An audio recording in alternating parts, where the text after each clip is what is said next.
How can Africa speed up its development?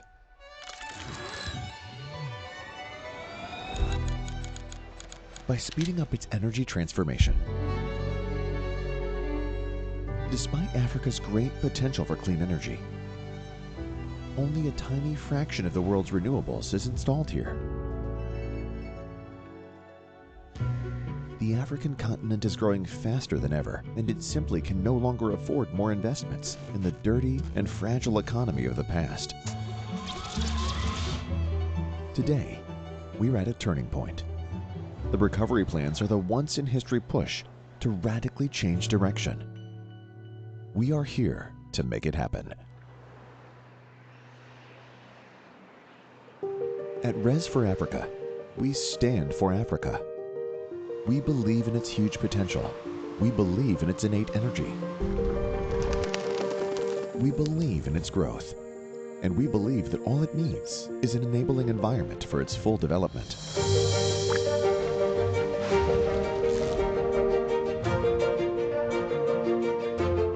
At Res for Africa, we care for Africa. That's why we believe that clean energy is the only way to go. Because renewables mean more affordability. Because renewables mean more jobs. Because renewables mean more value. Because renewables mean more resilience, social justice, and health.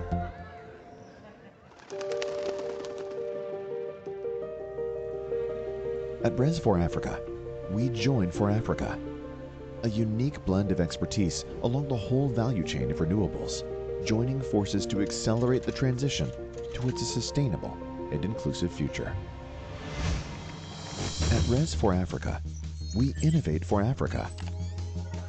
We constantly look for new, improved energy solutions to provide not just clean and powerful electricity, but also cutting-edge and reliable plants, electrical grids that guarantee quality and stability through digitalization and storage.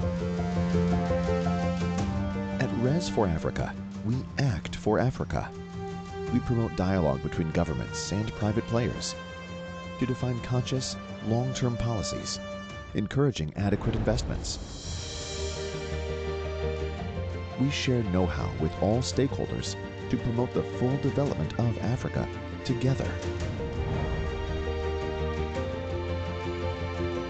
We train locals on the field to share our expertise and make them owners of their energy.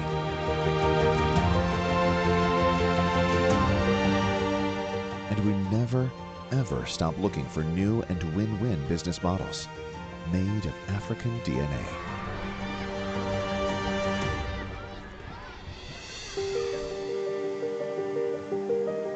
With a long-term green recovery strategy, we can finally build back better in Africa, ensuring universal access to energy, making its economy more resilient, and leading the whole continent straight into a sustainable era. We are Res for Africa. Our mission is to build a better future through better energy. In Africa, with Africa, for Africa.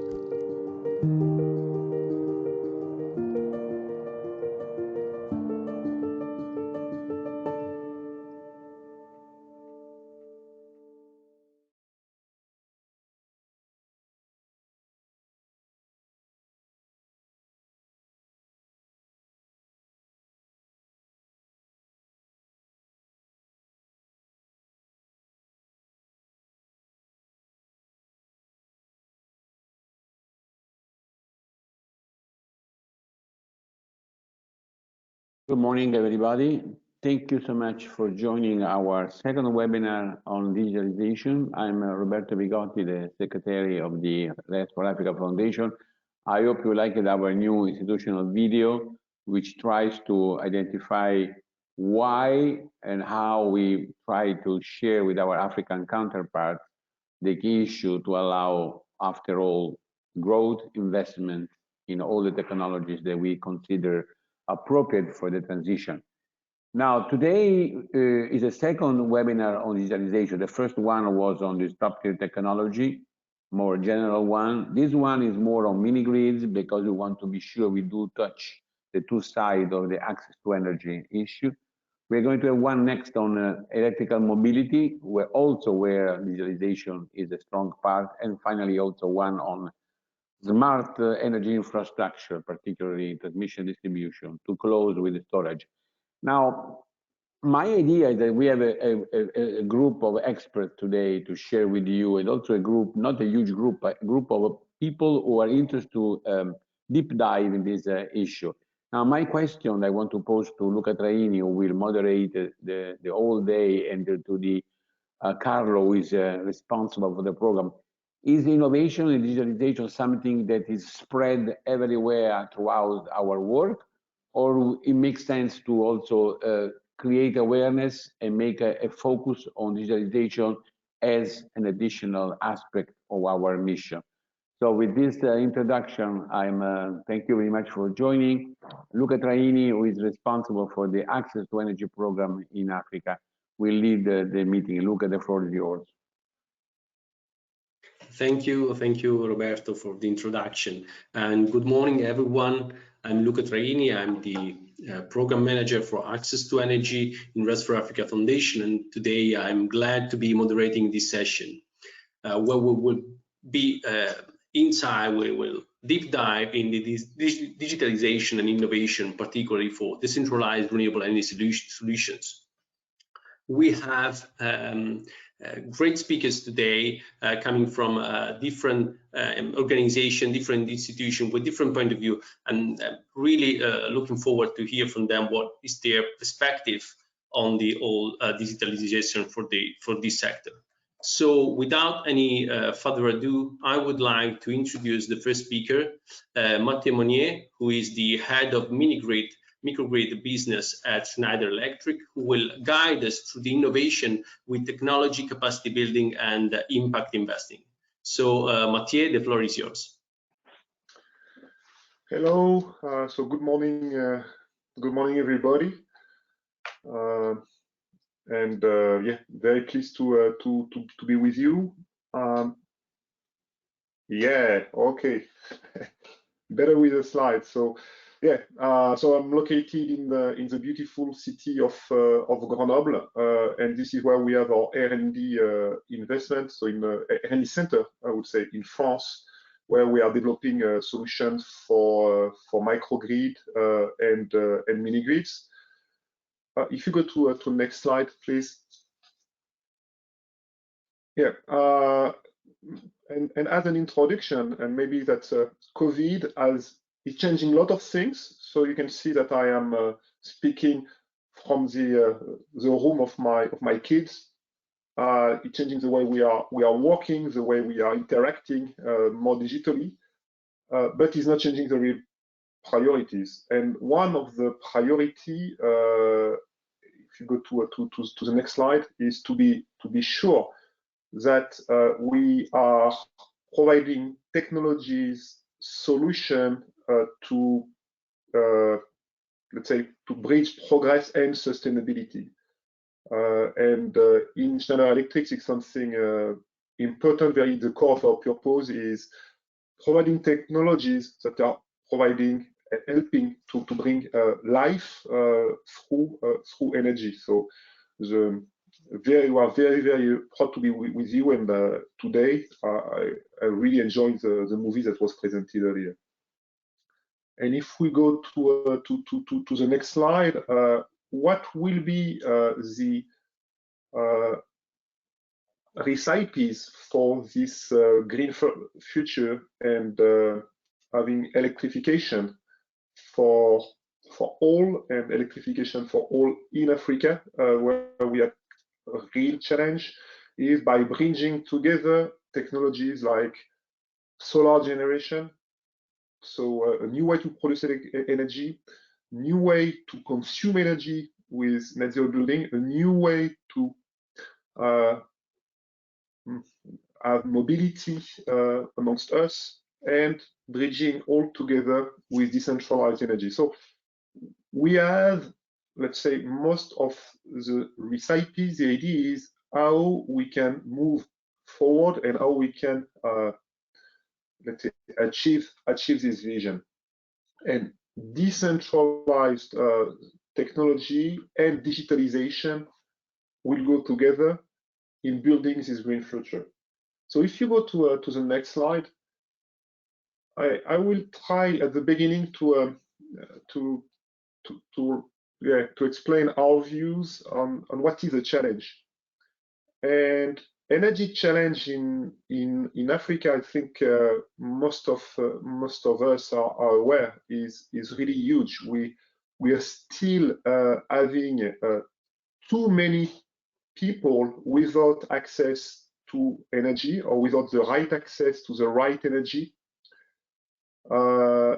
with a strong demographic growth. So there would be possibly more people without this access to energy.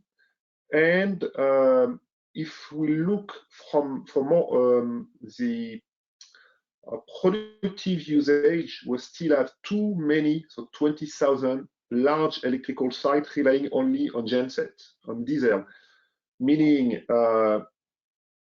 polluting solution and not very scalable. The other, so this is based on the need. So the need will certainly to move from access to all and access to all with a green energy. Now, what are the challenges? There is a challenge in the distribution, so electrical distribution. So today, electrical existing infrastructure are very limited. We are not sure that increase the capacity of the grid will be the solution. And obviously, there are some stability issues.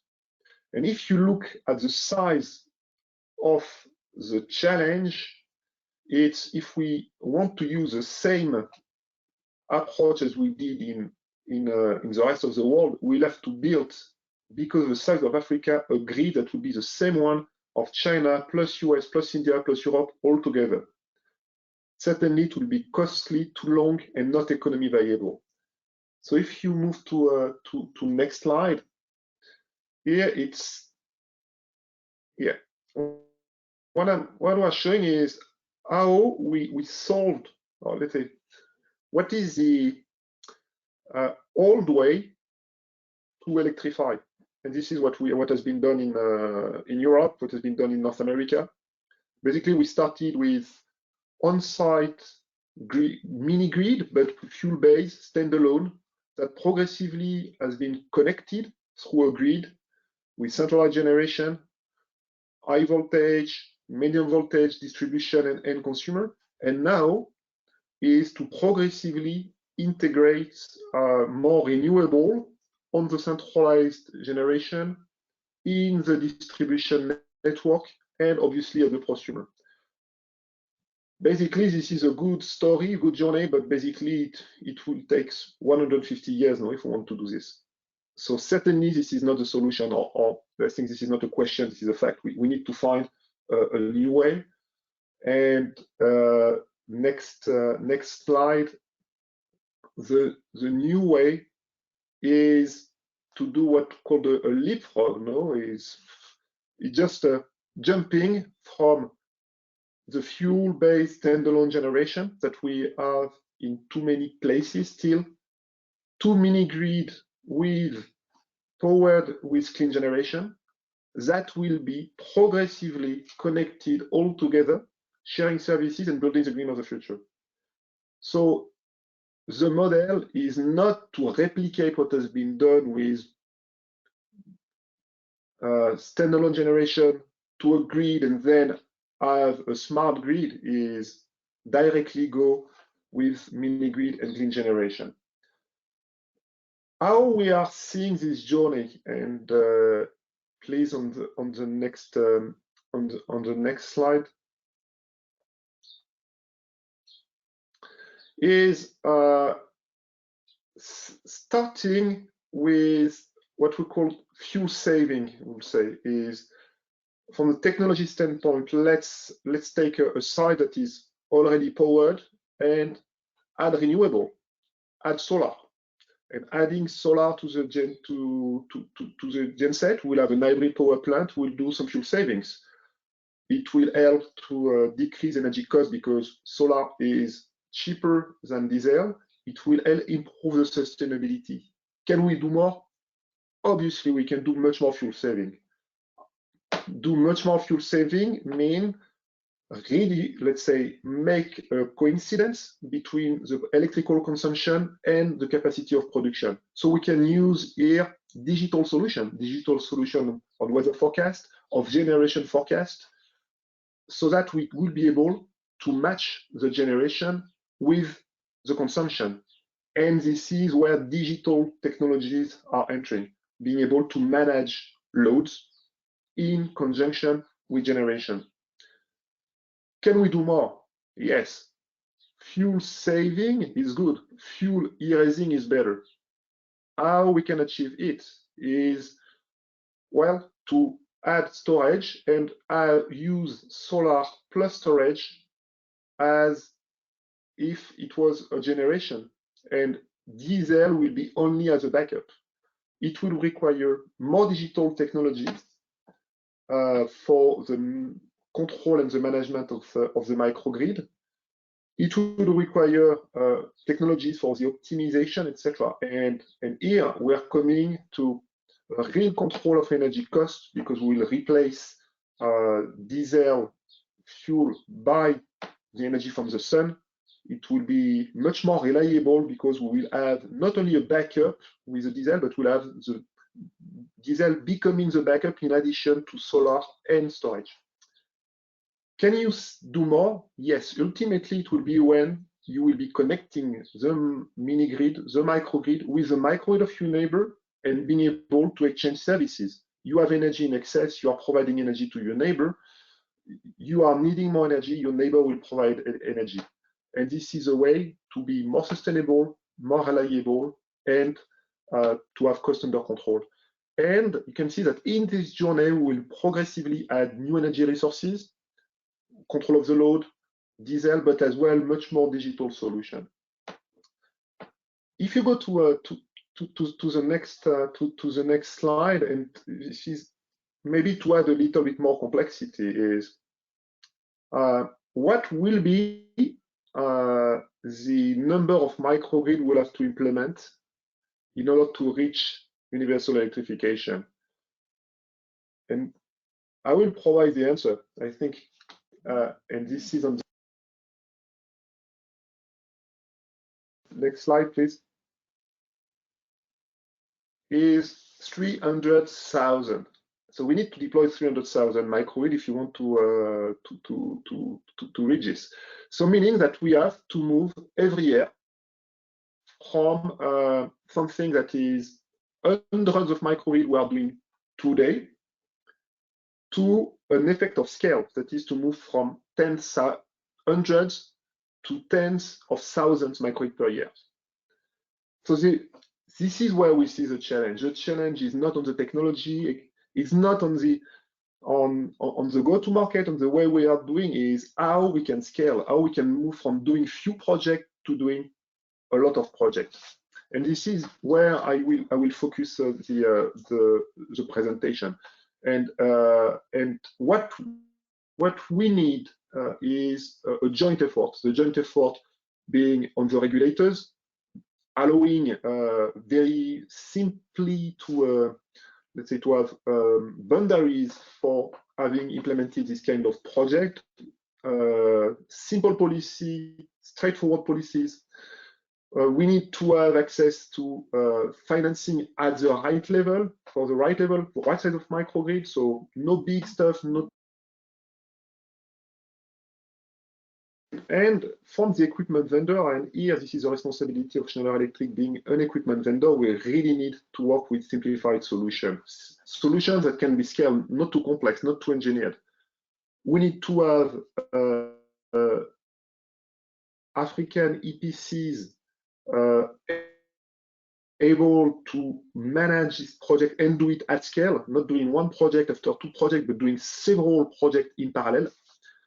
We need to have more African DESCO, so distributed energy solution companies, and we need as well to have not only the people who are pushing for this kind of technology, but as well an adoption from the consumer asking for clean and affordable energy. So the challenge is really to work on all of this. I will focus in the next part of my presentation in what we do on the equipment side as a vendor and what we can do as the, let's say, DESCO and EPC side. So next slide, please. Just want, before going into this Zoom, just want to say that it's not because I will focus on let's say, on the technology and on the go-to-market that we are not doing nothing on the other. We are working a lot on the training, on having local people in Africa able to manage this technology, not only the electrical system, but as well the digital solutions. And for us, this is absolutely key, because it's not only a question of providing the technology. But next slide.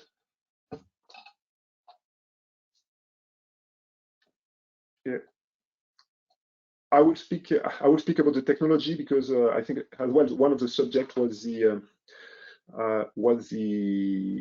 digitalization, and in the presentation I will speak about our digital solution. And here the real point is how to connect and make work all these distributed energy resources, solar, etc., and others, all together in the most effective way. So next slide.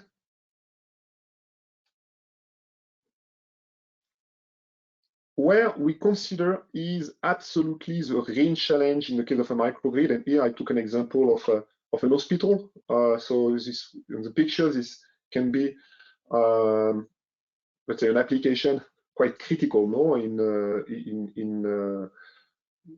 everywhere in the world in this time of COVID. And by the way, we are delivering actually a lot of microgrid to healthcare application in Africa and elsewhere.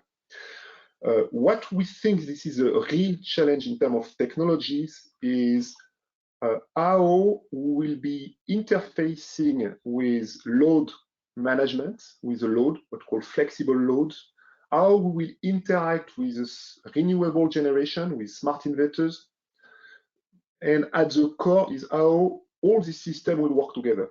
And this is challenging because there are questions about the way we'll, let's say, maintain the reliability of the microgrid and optimize. So if you want to do what I said as fuel saving and fuel erasing, you need to have a true microgrid optimization, able to advise when to produce, consume, and store energy according to the energy that is available. You need to have a sophisticated, elaborated microgrid control, need to have storage, and to have the management of the connection with the grid if the grid is ready, or with your neighbors. If you go to next slide, in the Schneider Electric, Fabio? Yeah. In the Schneider Electric approach, we consider it has to start from the design, the build, before going to the phase of operation. Digital solution will help in the design of a microgrid, from what is the best size of the energy resources.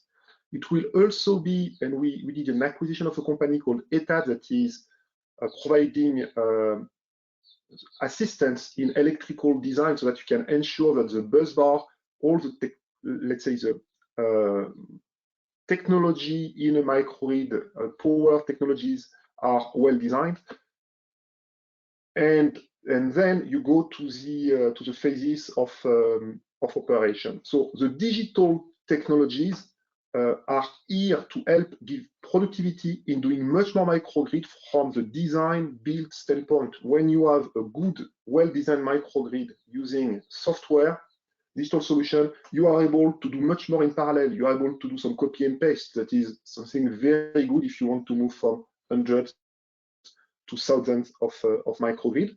And then for the phase of operation, if you want to move from a fuel saving to a fuel e-raising and even to a connection of grids, we need to have some technologies, digital technologies for microgrid control and microgrid EMS. And this is what is absolutely key. I will give some precision in the next slide in how using the same technology of microgrid control. So this is what we call EMOM and microgrid EMS. We can move from a fuel saving to a more fuel saving to a fuel e-raising. So what we also have been working is in providing a platform, digital platform, simple, repetitive, scalable, so that our customers can start their journey with fuel saving, more fuel saving, fuel e-raising,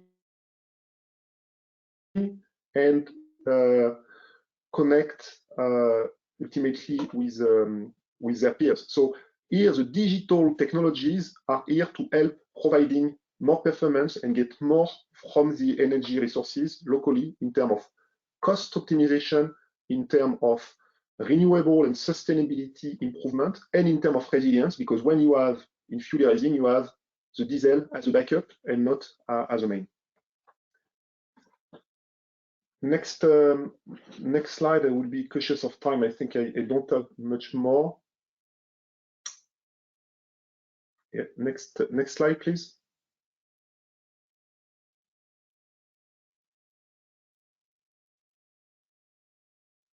I don't see the slide moving. Fabio, it's only on my side. Yes, we see the car retailer in Cameroon. Ah, okay. I don't see it. I don't see it. So it, okay. Anyway, car retailer in Cameroon. The island. You see the car parking. Yeah. Okay. Now I can see it. I had a little bit delay. So here it's just an example of a project that we are delivering, and it's really proving the example I was giving, that how by using this technology here in a model of fuel saving, we can reduce electrical bill by 43%, improve the CO2 emission, and starting with the first point, that is providing a more reliable connection to the let's say more reliable electrical power supply. So yeah, please go to the next slide. I hope it will work. Yes. The second point I wanted to highlight is, if we want as well to scale and move from hundreds of microgrid per year to 1,000, it's not only about the technology. Technology is important. We need to have technology easy to implement, but we also need to have a business, let's say, business model. If you go to the next slide, here what I just presenting is a normal way for microgrid being built. So it's a step by step. We have the end user, so it can be a village, or it can be an industry. They usually are in contact with a developer, so someone who is helping to structure the project. The technologies will be implemented by an EPC. They will be asking for a person doing operation and maintenance. They will be looking for financing. And so it's doing it case by case. The main question is, do we think we can do thousands of microgrid per year using this model? Certainly not. We need to have something much more customer-centric and much more repetitive. This is what I am illustrating in the next slide.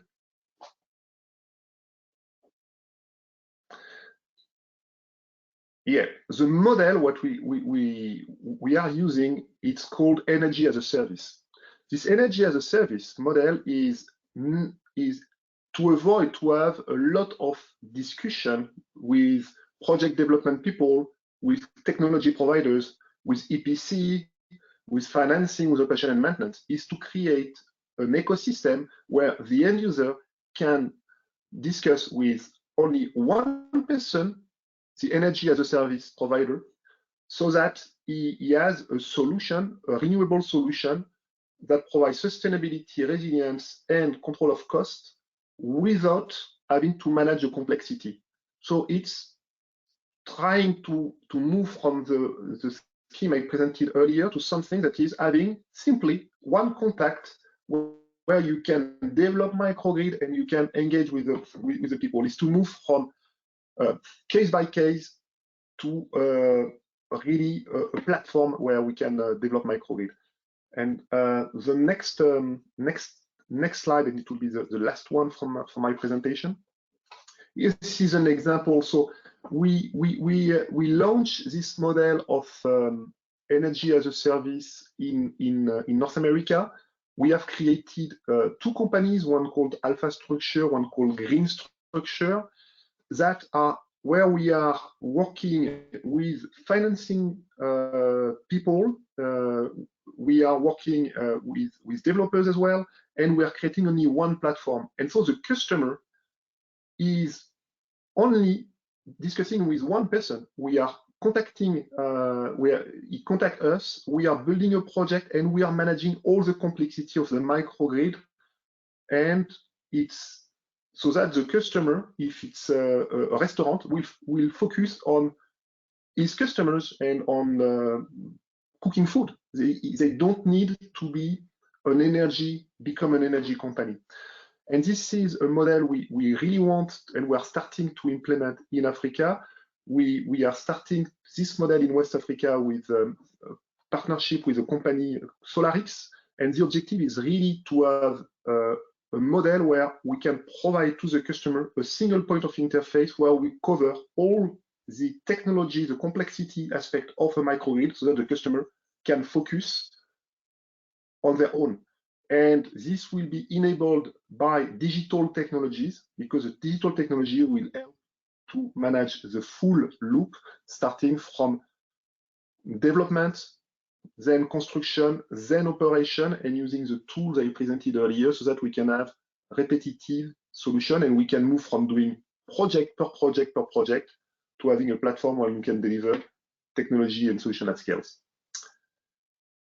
So I think the next slide is just a thank you for your attention. If there are some questions, I think obviously we'll answer to the question. There is my email, and I think Luca will take over now. Yeah, thank you, Mathieu, for the very interesting, insightful presentation. We have other few minutes, so just maybe one question would be. This is great because we actually are looking forward for this solution, which can brought to scale this market solution, and it can expand access reliable services in Africa.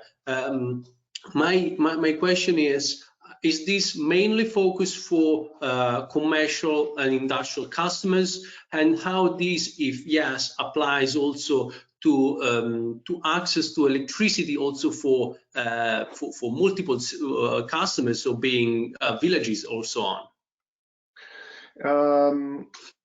Yes, so in one of my slides, I said I think I presented it. We are targeting to work on and we are working on two applications, on CNI and on electrification in villages. So from the technology standpoint, there are some commonalities. So we can use exactly the same platform. What will be a little bit different is basically that the way that when you are working on CNI, the energy and the energy as a service model will be managed for one customer, managing his own electrical bill, managing his own investment, while in the electrification, we have multiple people, so we need also to think on how the energy will be monetized, will be purchased by the user. So, but long answer short, yes, we're working on the two options. One thing that we believe is for electrification, we are really believing that one of the drivers should be to include productive usage part of the electrification, not only to bring energy to the people, but to bring energy that will help to create activity and business for the people, so that it will help generate outcomes. It will be an enabler for creation of an activity. And this is why, for this point of view, we are starting to work in energy solutions that are bigger in terms of size, so that we can cover domestic, let's say, usage, residential usage, personal usage of energy, but as well productive usage in the villages. Now, this is really interesting. And are you also integrating, because you talk about productive use of energy, so it's also a matter of bringing also technical solutions for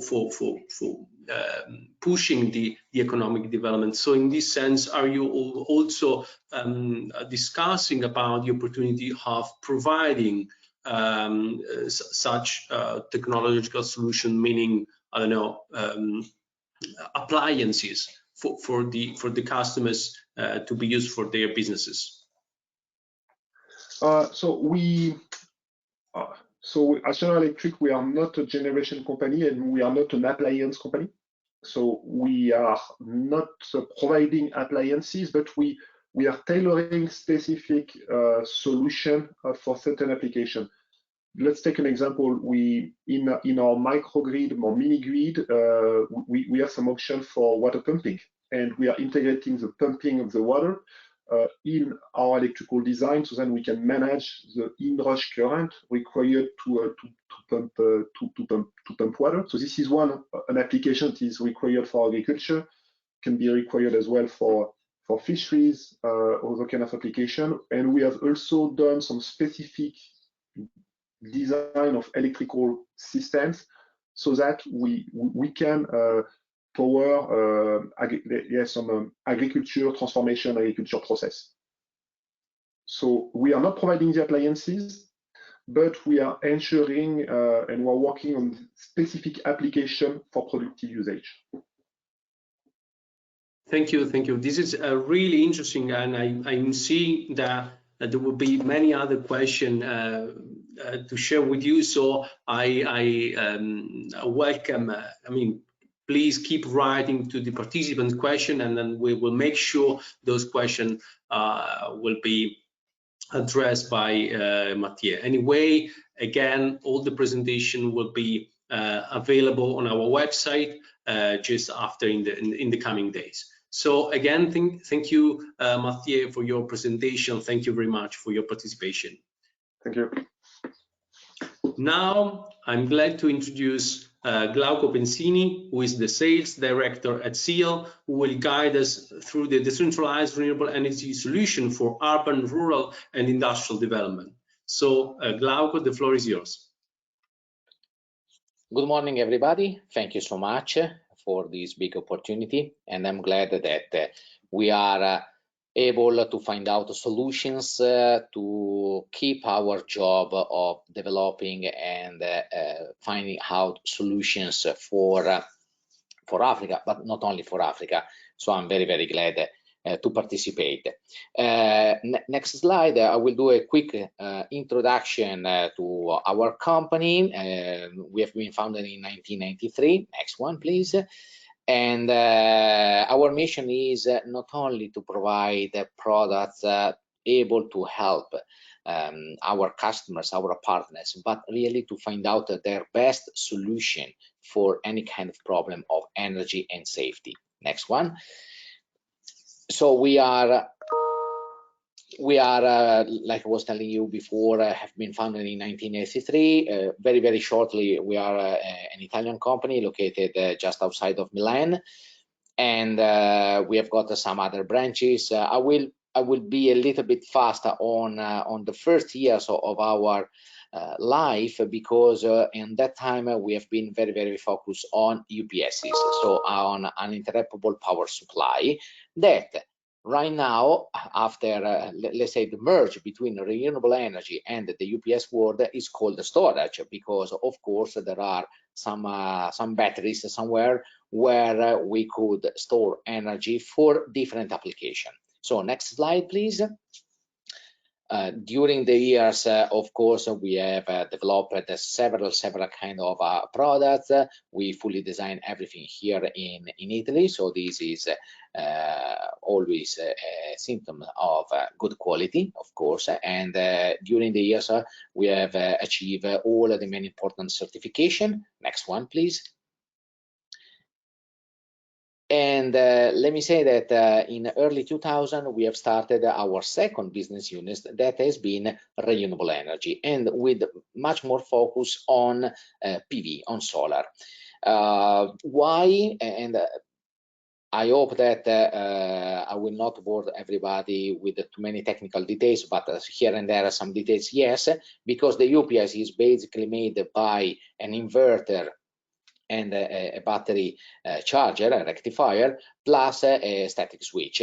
So developing an inverter, but instead of working with batteries, working with PV panels, for us has been quite simple.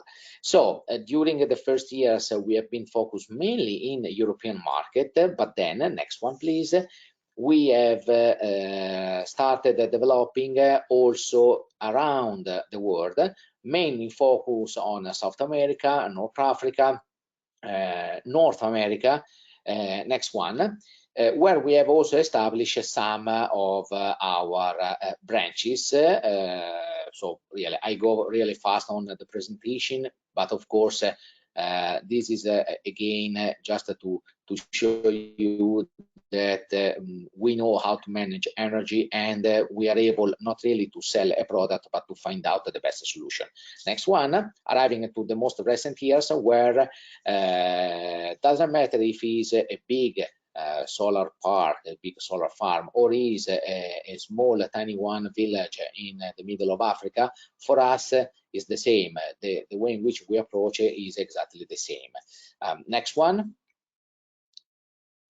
And in the last years, we have been focused on following more the technology coming from the modules. So this is extremely important, because very often it's easy to say, ah, yes, we have to do a new installation here and there. But if you totally forget, or if you have not present, which are the difficulties that you're going to find out, or how the inverter, that is the bottleneck of an installation, is going to work, of course, this could cause you some big headaches. And so all the investment will be thrown away, like my colleague before was explaining very, very well. So next one. Okay, also here I've just anticipated some of these topics. For us, it doesn't matter if it's a big solar installation or a small, so we could even containerize everything, like for instance we've done in Colombia, where practically there is a plug-and-play solution, very, very simple, and you just connect the DC and batteries and solar inverter with the grid or without the grid. And here come with the next one. We come more on, and again the next one, on how to configure the best solution. And the first thing, the next one, is of course to understand of what we are talking.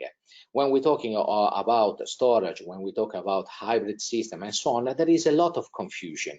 Why? Because it's still a market very, very young, where each one of the players are trying to push on their own direction. So basically, like we have seen also before, it's just a system with some kind of renewable energy, and could be more and more, must be more and more. There is the grid, or there is not, sorry, there are some kind of batteries, and so far the best one to be used today are lithium, but don't forget that has got a cost and so on. So there are many other kind of technology that could work without any problem. There are emergency backup systems like a generator, but then here we go again back to the problem of having diesel and so on. So this is always an issue. And then we have got the load, so the people that are really consuming the energy. So far, like you can see, there are different aspects to consider when we talk about a system. And here come the problem, how to choose the best one. Sorry, next one. When people are talking about storage, they usually are thinking that there is a generation, there is a transmission, and there are loads. So people that are using energy. But like you can see, there are so many different kind of application. So the main important point for our experience is, first of all, to understand, because if we are in a situation, next one, where the transmission or the sun or other energy are not always available, we have to understand which is really the question for us. What is more important? To store energy, doesn't matter why, or to store the energy that we need for that kind of loads. But which are these kind of loads? Are just the school, is the hospital, are other application and in industry or mining or whatever. So each kind of the loads must be studied to find out the best solution. Why? Because, next one, if we are, like very often in Africa, in situation where the transmissions between the source, so the generation, and the loads are not always as good as in other parts of the world, of course, we need to store the energy, but we need to keep in mind also this problem. So like you have seen, we have got, first of all, to study our loads and also to study our line, the transmission line. So this is why it's so important to understand when we talk about decentralization systems and so on, that there are many aspects to understand. Next one. In our experience, of course, we do inverters, and the inverters, next one, is the bottleneck of the whole installation. So here come other problems or other things to be considered when we are preparing a project, okay? So for instance, which kind of modules we are going to use. Today, like I was mentioning before, we are using mainly 1400 VDC volts, VDC modules, solar modules. So it's important to develop an inverter, to have an inverter that is able to work exactly with that kind of inverter or with that kind of modules. Very often we have seen that there are beautiful projects in Africa, but then what happens? That the modules are not correct for that kind of inverter. So, of course, the system is not working, and then the people, the governments, everybody is not happy because we don't have energy. And so we have done investments for nothing. Next one. When we choose the inverter, especially in an application in Africa where the main important, one of the most important problem is the heating system, so the heat, sorry, is how we cool the inverter. So what we have developed is a system called master and slave. So one of the modules could work when there is not so much irradiation, and then during the day reach the maximum irradiation. But also this allows us to keep cool the inverter. But what does it mean? Because these are boring technical details. Well, it means that if we have got the possibility to produce 100, we are going to produce 100. So the efficiency that is extremely important in the process of transformation is a critical point to be considered when we are preparing and studying the best solution for our application. Because sometimes this kind of technology is not really necessary. So why spending money or investing money for nothing? So again, it's always important to keep in mind all the different values that are present in our projects. Next one, please. Here, just to show you how, for instance, the efficiency of the inverter is going to decrease if the temperature are increasing. So this is extremely important to keep in mind that a correct cooling system, so a correct inverter that has studied this possibility or this option, of course, is critical, because very often, or I will say almost always, it depends where we are because Africa is so big, but very often the problem of the heat is huge. Think that practically the inverter could work even at 70 degrees Celsius, but if already we are at 35, 40, 50 degrees, of course, we are then generating more heat, and so this could cause troubles, and then we will not have energy enough for supplying our loads. So again, the configuration is extremely important. Next one. And here is just to see how we could put, and with the master and slave configuration, practically we have solved partially this problem. Of course, not always, because perfection does not belong to humans, but we have tried and we have studied the best solution for working exactly where the environments where the temperature are such a big problem. Next one.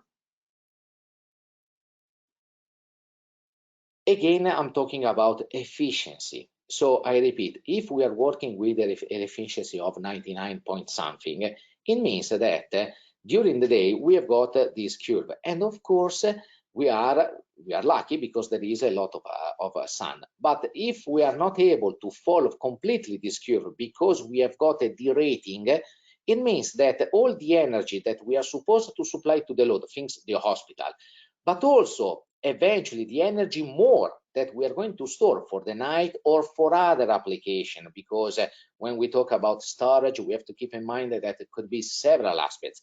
Think how many small blackouts there are due to the problem of decentralization, so due to the lines that are so bad, and so with several loads, practically what happens that if you are at the end of the line, every time that someone is starting an engine, I'm talking of production, so think a cemetery or a mine, of course they are producing a lot of noise, is called a lot of distortion during all the line.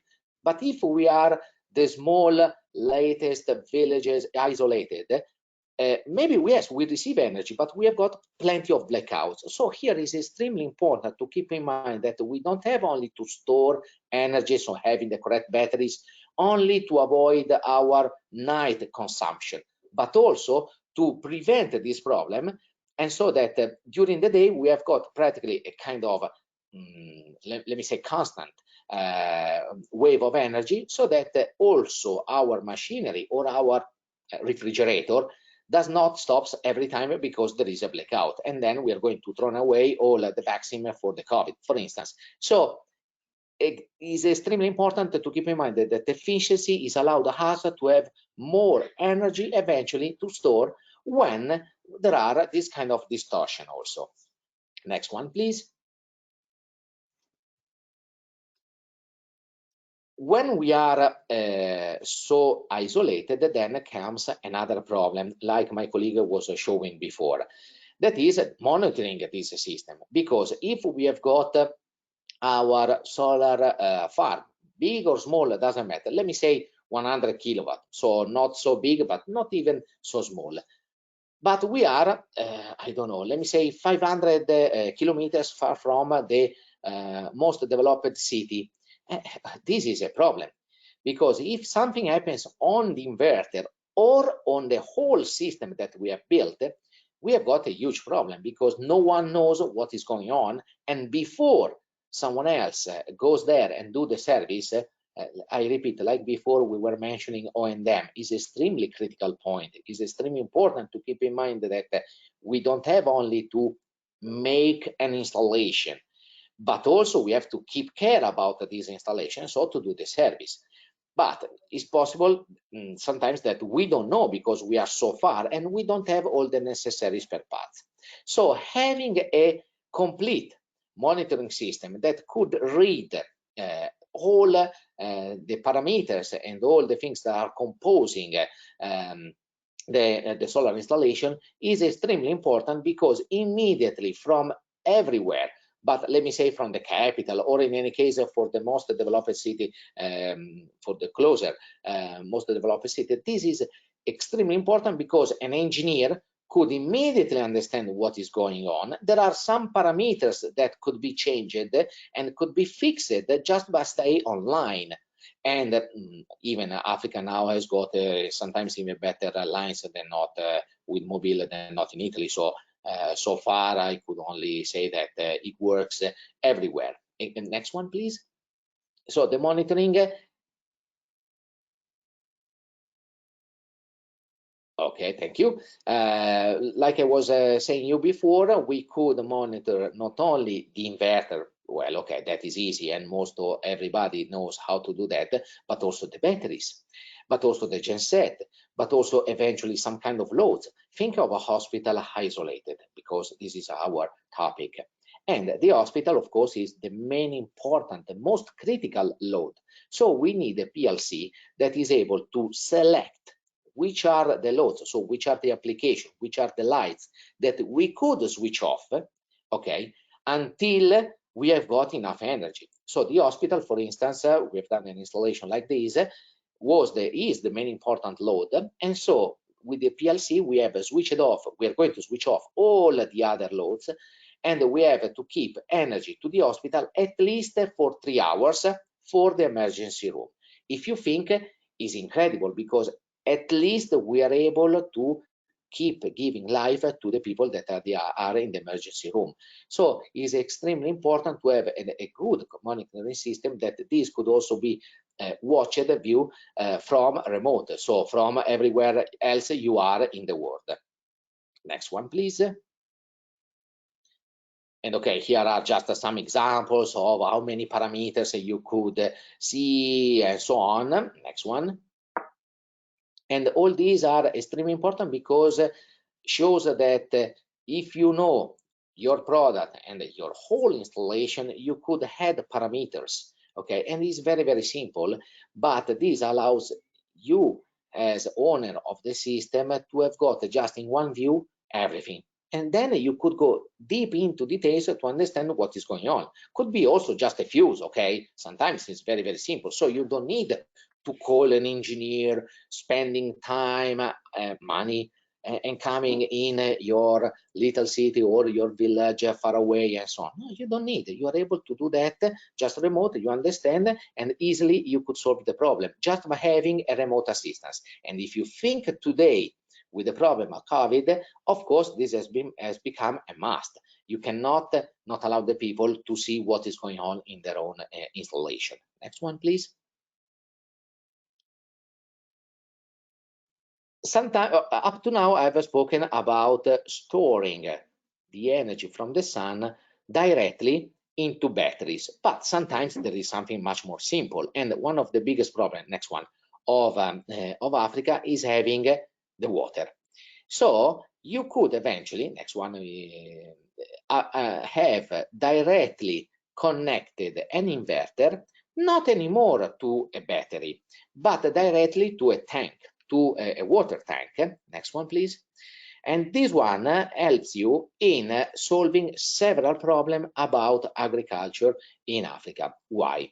Because if you are lucky, like some countries that are full of water, but like you know, the water on the soil, under soil, is cold, okay, much more colder than not the surface. And this is what happens, that if you just pump the water and then you do irrigation, of course, all the plants are not going to survive. You are practically burning that plants, okay, whatever is in the plant that you have put.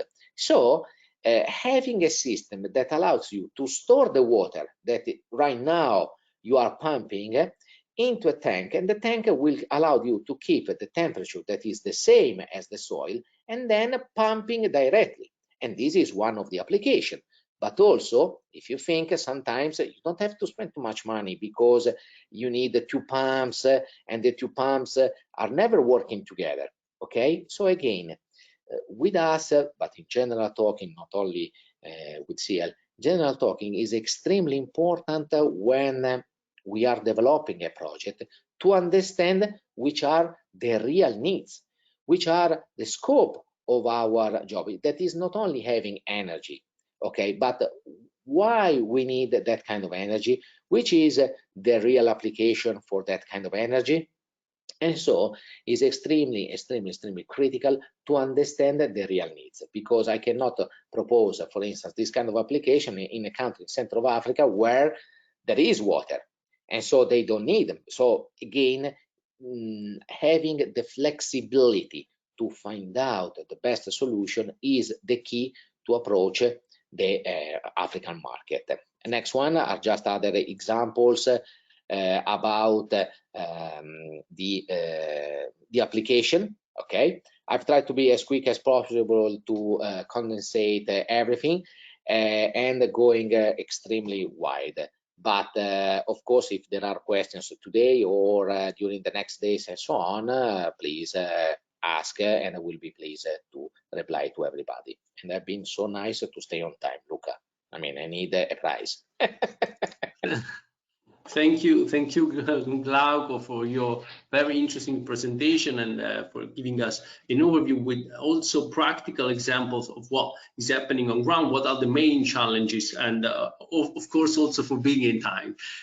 So thank you, Glauco, for being with us. And again, I would like to ask again all the participants to send all the questions so that we can share with Glauco, and we will be happy then to share all the feedbacks and of course also the presentation. Thank you, Glauco. And now I'm glad to move to the next session, which will be a roundtable about the Microgrid Academy asset construction in San Chizito and the use of these assets, this renewable energy decentralized solution for training young energy professionals. With us, he's Marco Resti, who is O&M Renewable Quality Technical Community Leader at Enel Green Power, and who will be coordinating this roundtable. Marco, the floor is yours. Thank you, Luca. Good morning to everybody. Yes, my name is Marco Resti. I'm working right now in Enel Green Power, but I work in Rest for Africa for 4 years, and I found some of the activity such as the Migratory Academy. Today, we want to speak with some of the people that participate in this project in the last years. So we have with us Alessio De Marzo, that is the head of storage design at Enel Green Power, Gianluca Biscotti, that is managing director at BFP Group, Romana Koech, that is the Kenya country representative at AFC Foundation. And today we want just to sum up a little bit some information that we already listed from our previous speaker. For example, we listed about smart meter, we listed a lot about the digitalization and the communication, so the data managing. So we think that the relevance of access to energy to speed up the social and economical growth in Africa is clear, is a fact.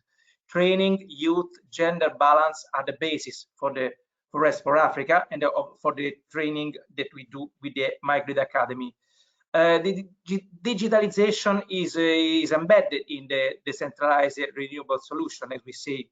Just think when you speak about the pay-as-you-go system, people that in the middle of the village can pay the energy through the mobile telephone because someone has built a mini grid in the countries. So there is a lot of connection between energy, communication, digitalization. And with the Academy, we want to try to, let me say, share this experience that Rest for Africa and its members has acquired on field. So just a brief introduction of the Academy project. Please, the next slide. So the Migratory Academy project, next slide, please. The Migratory Academy project is a project started more or less 4 years ago. Is a vocational capacity building that, as the Rest of Africa, we lead and we set up in Kenya with some local partners. Mainly, there is the AFC Foundation that is clearly with us today, San Chizito Vocational Training Institute, Kenya Power, and Strathmore University, and we are in collaboration also with the ACRI. What we do, we train local people in order to be able to manage and install renewable plants. Next slide, please. So which are the pillars of the Margaret Academy? First of all, education. Education of young talents and professionals with the right balance of men and women. We push also a lot of innovation because also if sometimes in Europe, on the rest of the world, people don't think that there could be room of innovation in Africa, but we see traveling in Africa that there are brilliant young people that has a huge idea that can really change their life. And we push a lot of innovation also supporting that some youngs. For example, this year we launched the first awarding of the MNGA, and some of these talent will be also probably included in the COP26, the conference on climate changes. We want to have impact thanks to the Academy. We want to have impact because we want to act directly on the local people that can spread the knowledge on capacity building. How we perform capacity building? We perform capacity building thanks to several part of the activity. The last pillar of the Academy is the construction of an asset of a small hybrid power plants in San Chizito that will be used for the training. The next slide, please. So the Academy works in this way. We have in-class activities. We have practical activities that up to now we have done, bringing the student in some village where are installed microgrid, but in the future we will use the microgrid in San Chizito. We perform a lot of on-field experience, and we have also set up an e-learning platform. Today we want to focus, next slide please, on the asset. So the asset is the Migratory Academy, the plant that will be installed in San Chizito. What you can see in the picture, the talent that we selected these years. We have different type of skills. The first is a group of women that set up another organization that speed up the training, so they leverage on the knowledge acquired in the academy and continue to bring the knowledge in the villages. The second is a group of African men of Kenya, and during the COVID, we was not able to travel. We were not able to travel in Africa. And we say, okay, what we will do with the academy? We decided to support the construction of a microgrid for an hospital, and who installed the plants was really the student from the academy. So they really put in practice what they learned on field.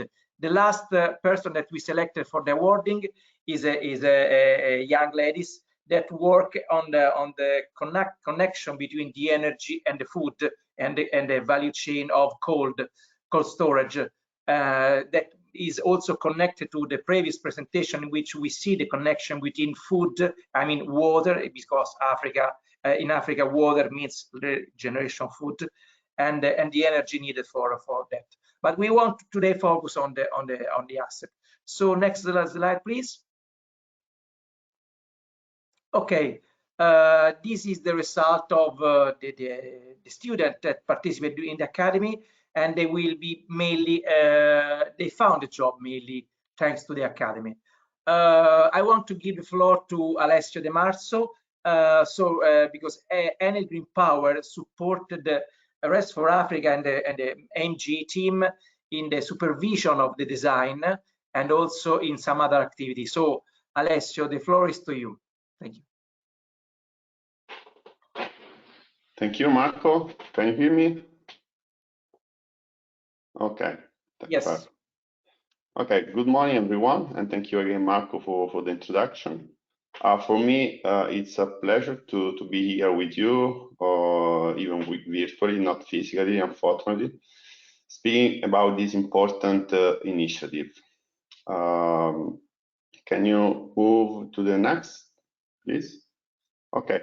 First of all, I think it's worth to define what is a microgrid or a mini grid. It depends on the size.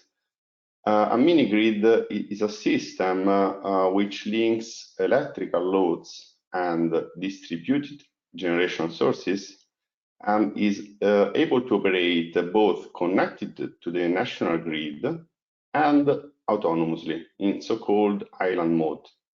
Mini grids, integrated renewables and storage are becoming very interesting thanks to those pillars.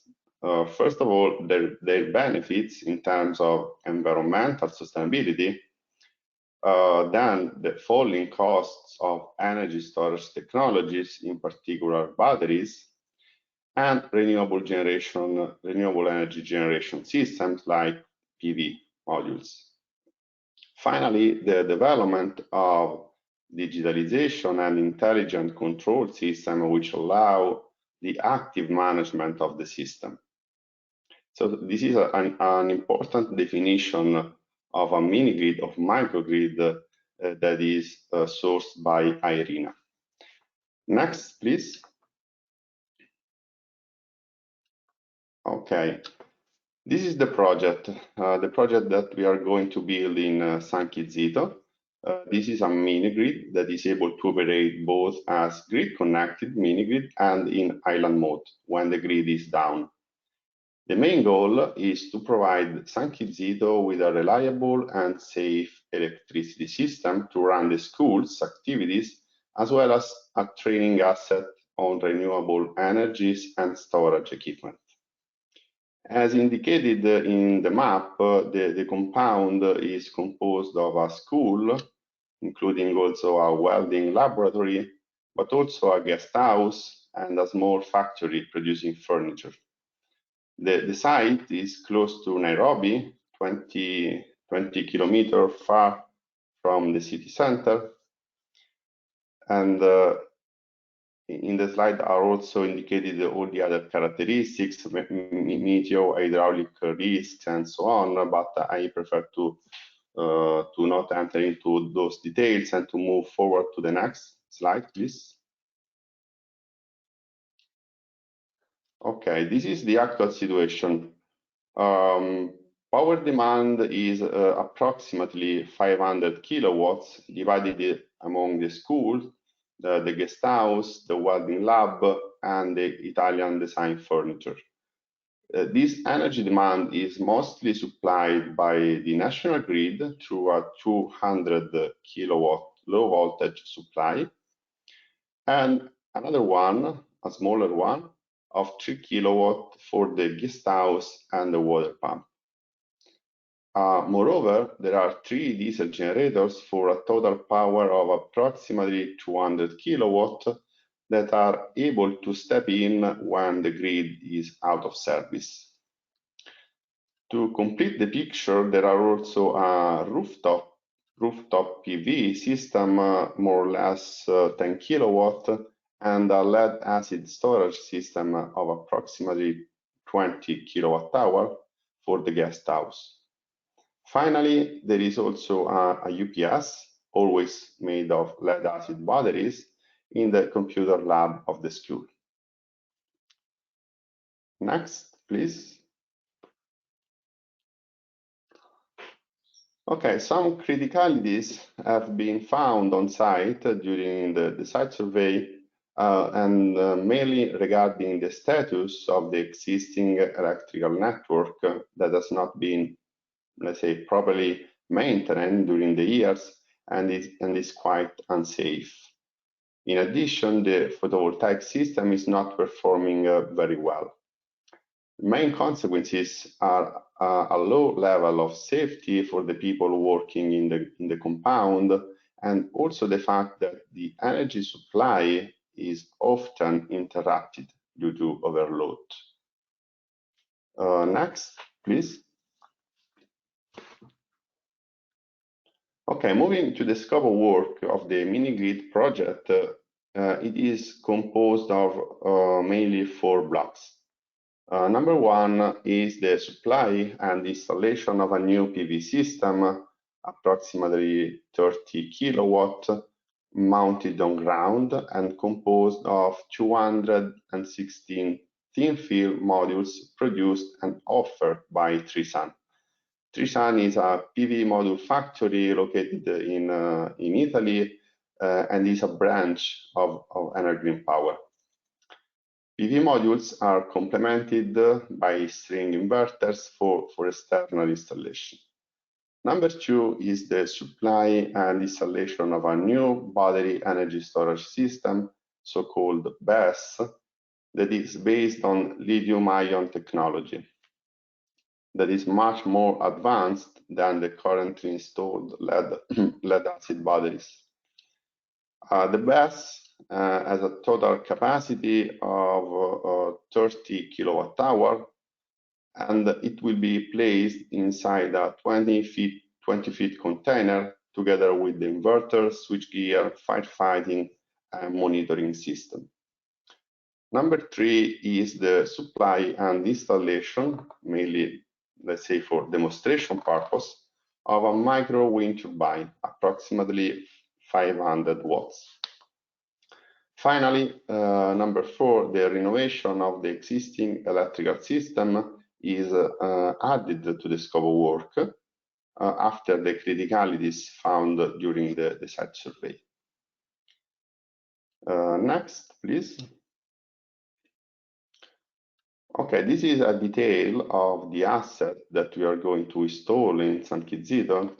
As you can see in the layout, all the equipment will be located in the northern area of the compound, close to the guest house and the welding laboratory.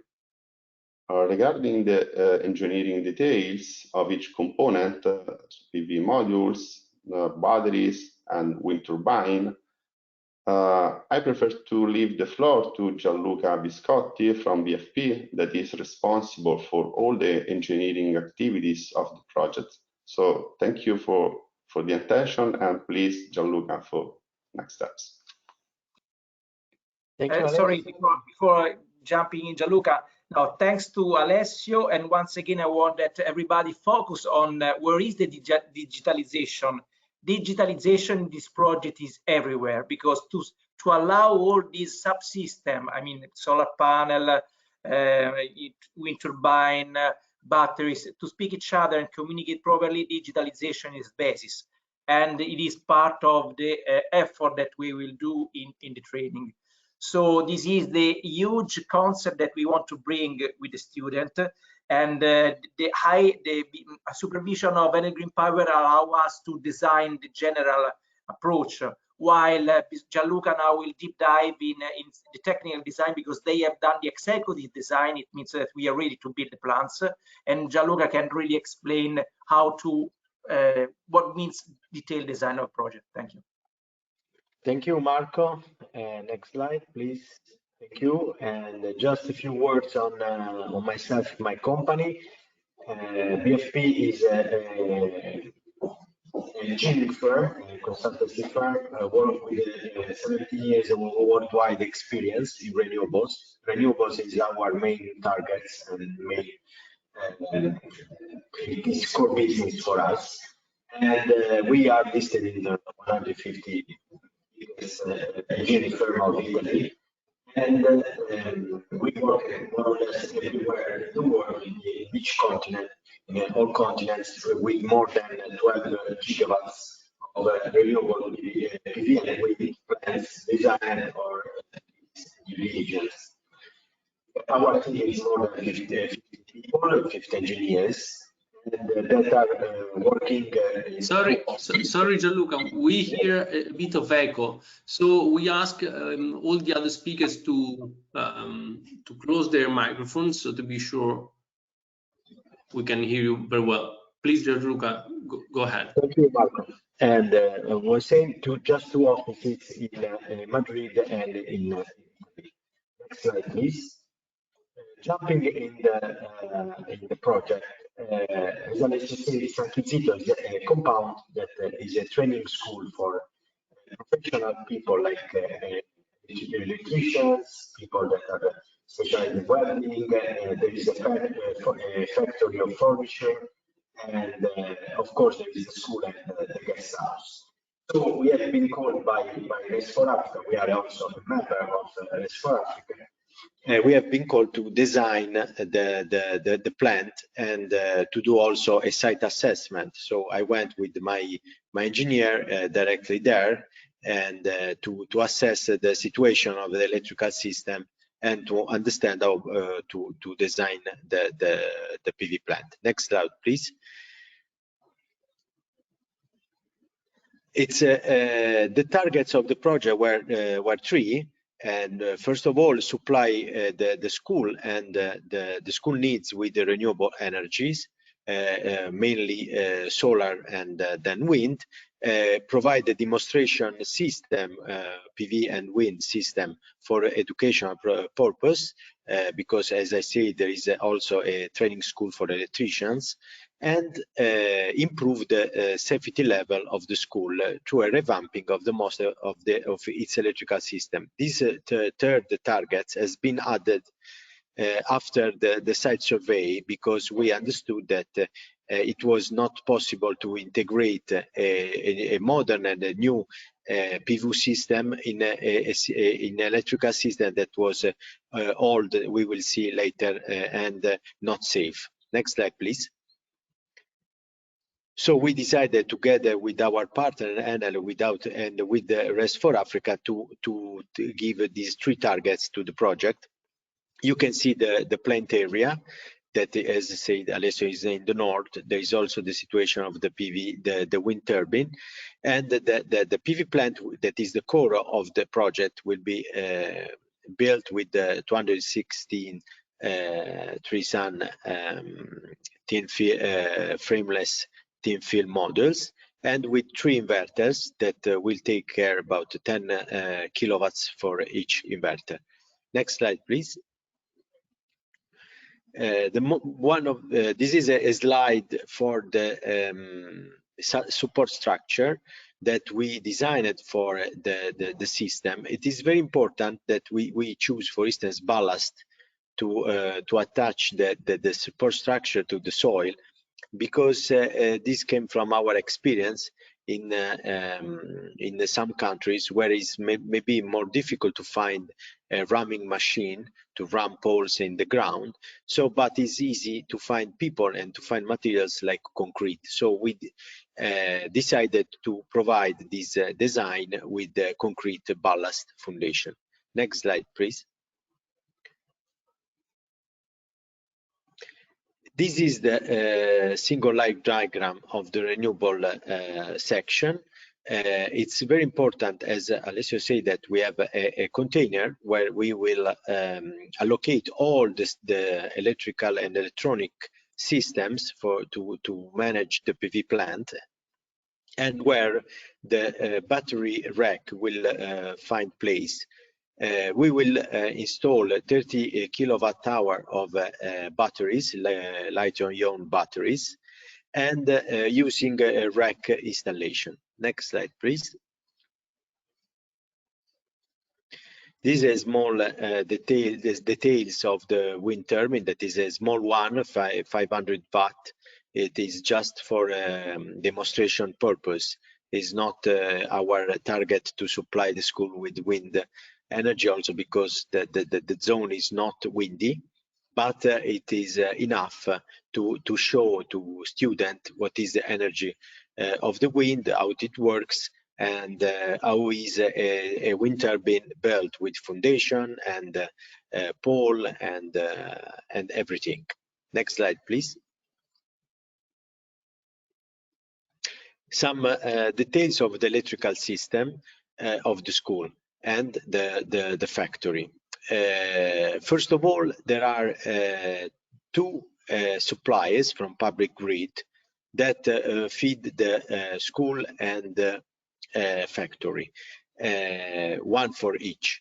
There is 3 diesel generator that are used, which are used when the grid is down, and that is more or less 20% of the time of the factory work time.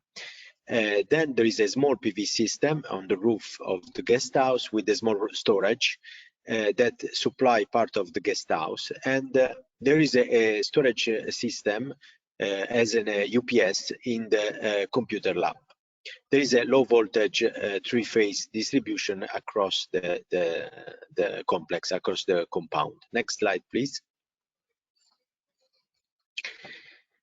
What we did on this electrical system, we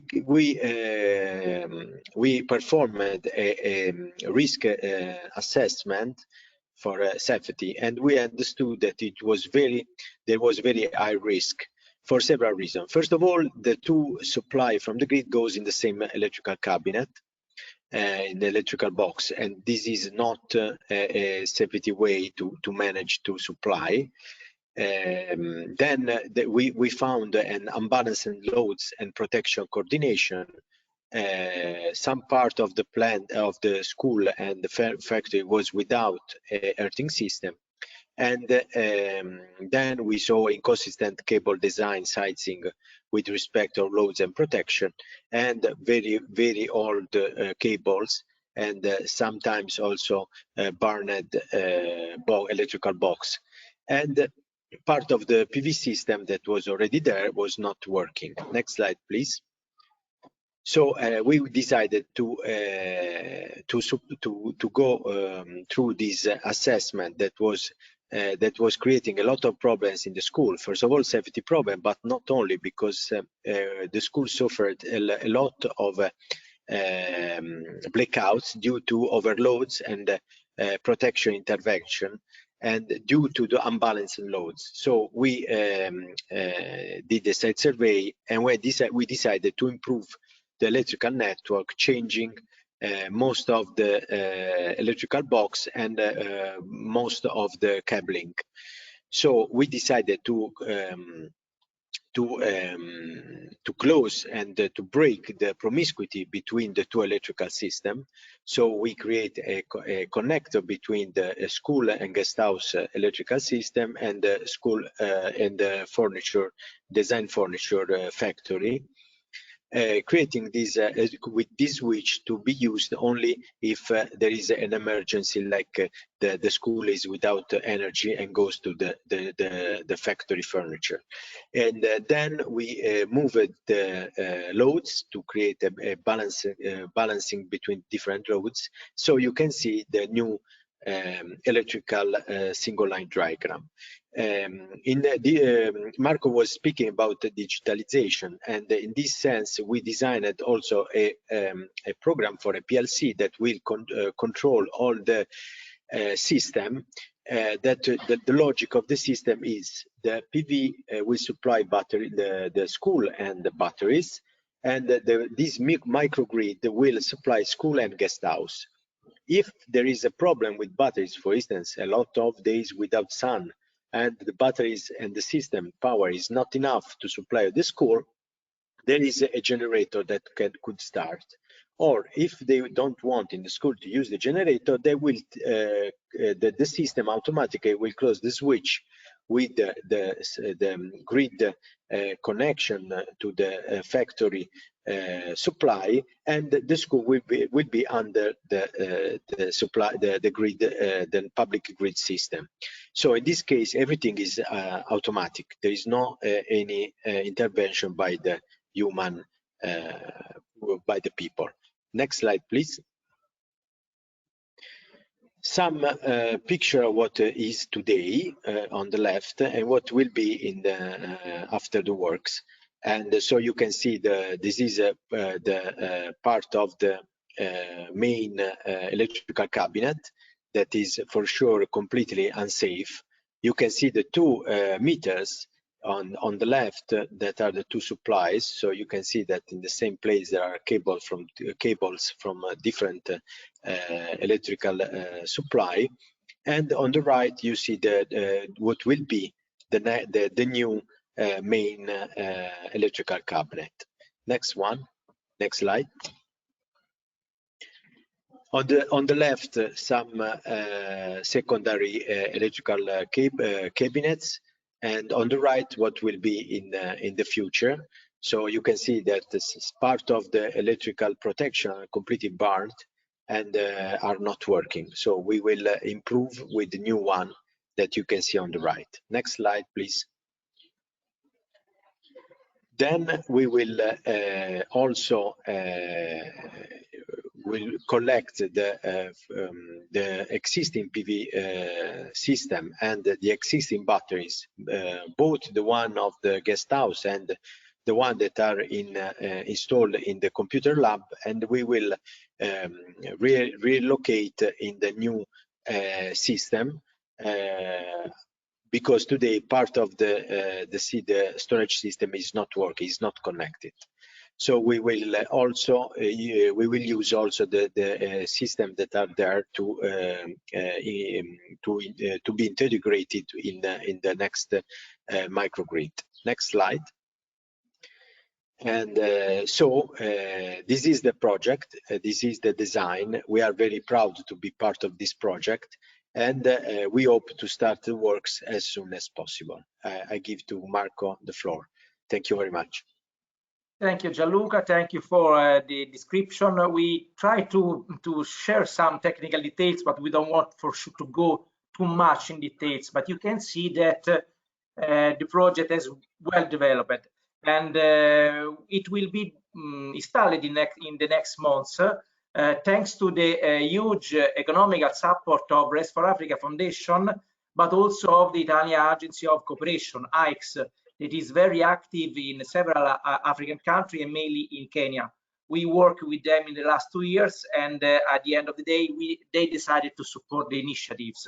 How we will build the project? Once again, we created the Rest for Africa Foundation and the Margaret Academy to join competence together, and we will want to activate local people. So thanks to the physical presence of AFSI in the country, and Romana now can introduce, we will be able in the next month to install the plants. So Romana, thank you for being here, and you are the only one that now is in Africa. We are very sad to not be here with you, so try to bring us in Nairobi. Thank you.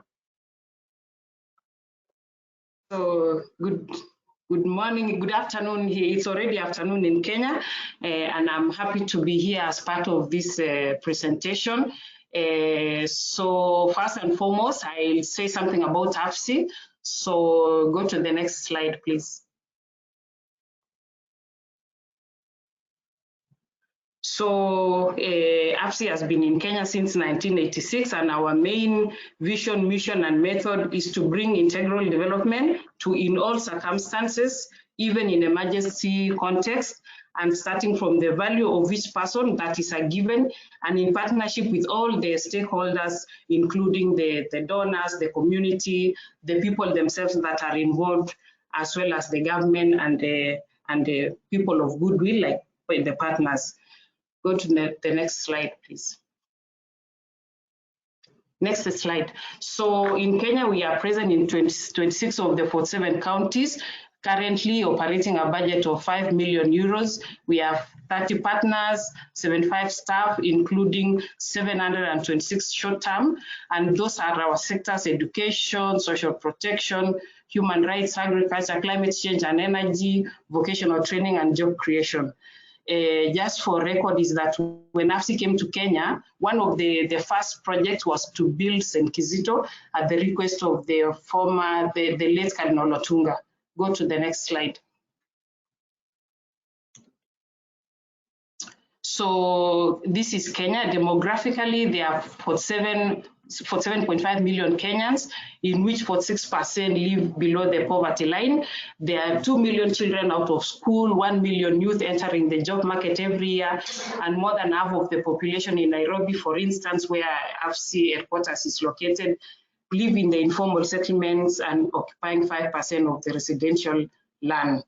And the other important background, I think, is really to show that Kenya, as much as we is within the sub-Saharan Africa, we are still Nairobi or Kenya is still the leading in Africa in terms in the sub-Saharan Africa in terms of technology, in terms of the hubs for economies and stuff like that.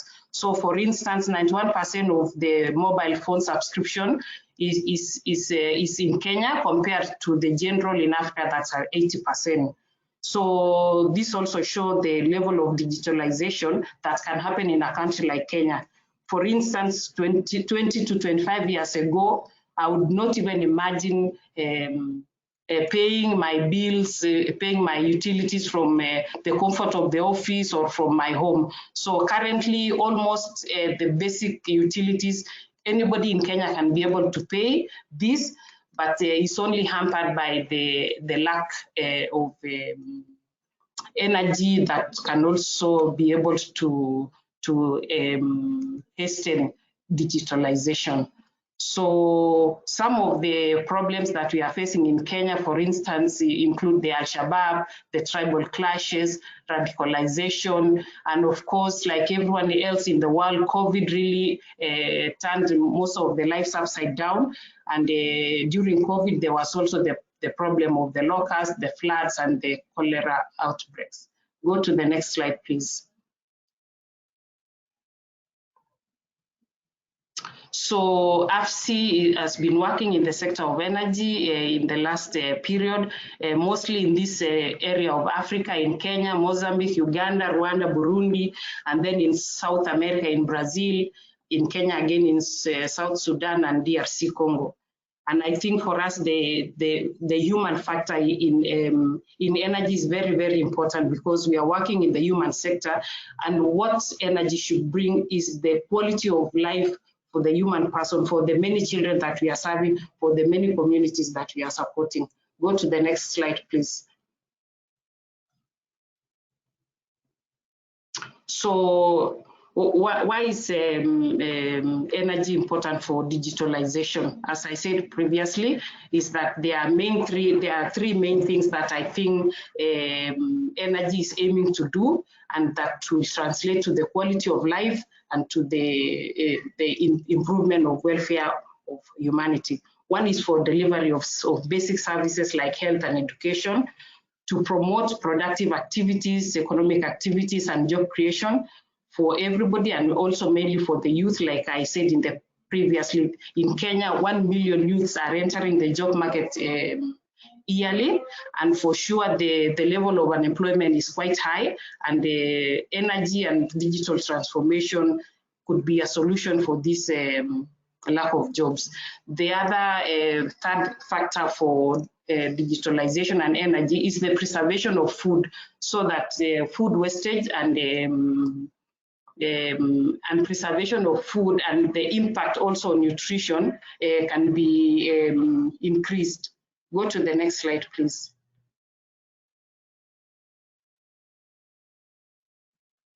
So I thought that to show what we have done in Kenya, to show that in order to move towards digitalization, we need first to create reliable energy, especially in communities that are off-grid, in communities that are ravaged with poverty and locusts, diseases, what I already said before.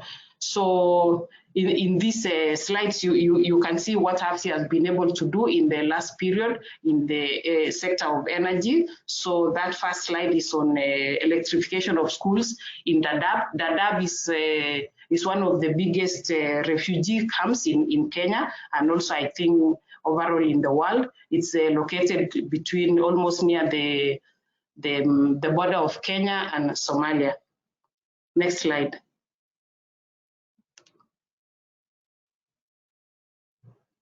So yes, I think somebody already spoke about the water food nexus. That energy is very important for this. And the next slide, so that you can see the practicability of the, yes. So this is one of the schools where we installed the photovoltaic that was used to draw water from a borehole, and in that way the school could be able to run and children can be able to learn. So important again for education and for health, and more so now even for, next slide please. And even now for the for COVID response, as you know, one of the main ways of combating the COVID is washing hands and cleanliness, and this cannot be done without water, and water cannot be brought without electricity. And again, off-grid means really the communities need the solar and other renewable energies that can be harnessed outside the grid. Next slide. Economic and social development cannot happen without the energy availability and more so reliable energy, so that people are able to do more efficiently what they had always done in a manual way. So this is really important. And also, I think really for speaking from an African perspective and also from the women perspective, energy is very, very important because it increases my efficiency. I do a lot of work, I'm using less time, and I think I would have more time for my children and also for my job. Next slide, please.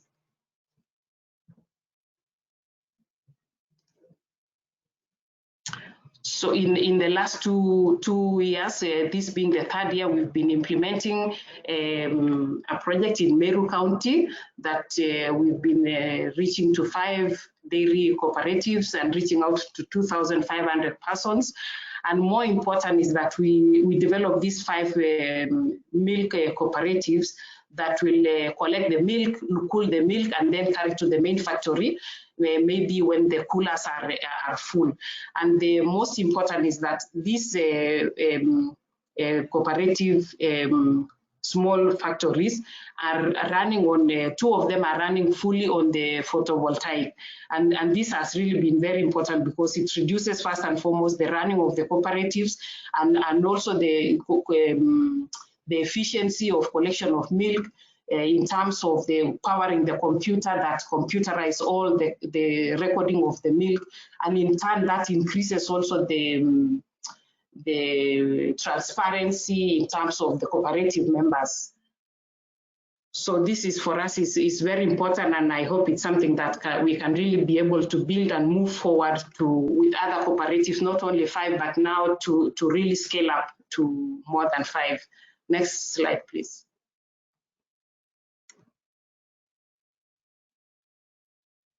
So reliable energy also can bring about quality education, as you saw before about St. Kizito. The main problem in Kenya is the power outage that can happen even up to 2-3 hours per day. But with the solar energy and have a possibility to shift from the grid to the isolated grid, for example, like the solar power that's in St. Kizito, it means that students can learn all day long, and also the quality of that learning can be increased. Not only that, also students learn using this already the installed solar grids. Next slide. So this is the MGA asset construction at St. Kizito. I think we cannot overemphasize, has already been said by my colleagues that spoke before, and it's going to be a permanent decentralized renewable solution for youth. As you heard that currently we are running the microgrid mostly online, and usually we are going to Makueni to see the microgrid, how it looks like. But St. Kizito now will be the central, will be the permanent place where students can learn. Also the ones that are learning online can be able to visit St. Kizito and learn. Next slide.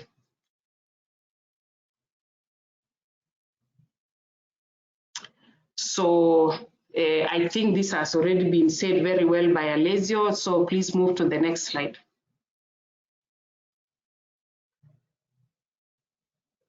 So this is St. Kizito. I think we've seen the representation on map, but this is how St. Kizito, at least from one side of it, looks like.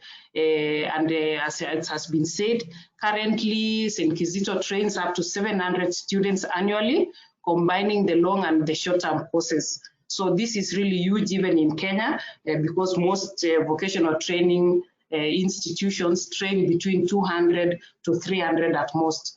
And the courses offered are really varied, from electrical, mechanic, catering, beauty and hairdressing, computer, secretarial, plumbing, metalwork, and also wood and joinery. As you heard, there is the factory that is at St. Kizito, the Italian design furniture that produce high level of furniture from students that learn from St. Kizito. Next slide. So these are some of the classes of St. Kizito, and more important is that in the last year, St. Kizito has been reaching out to private sector, of course in collaboration with other partners, including AFSI, in order to become one of the pioneers of vocational training, and also in the dual training system.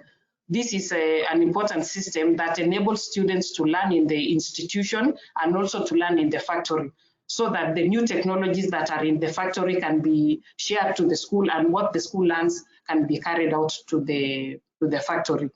This is because for many years in Kenya, many students leave the colleges with a technology that no longer compare to what is in the industry. The industries are changing too fast compared to the level of curriculum that are in the vocational training, whether it's in the university or in the mid-level college or in the vocational training. So the dual training helps to bridge that gap of technology between the industry or the farms and the school. So the school has good laboratories, and it's going to avail its equipment, and also for example, for the electrical department, there's the programmable logic controllers that was already said by Gianluca, and I was hearing good things that this is going to even to be more upscale to probably the old school. Next slide, please. So in the last 1 year in Kenya, there's been a shift, no, not 1 year, maybe 3 years, there's been a shift from a previous system of education to now what is called the competence-based.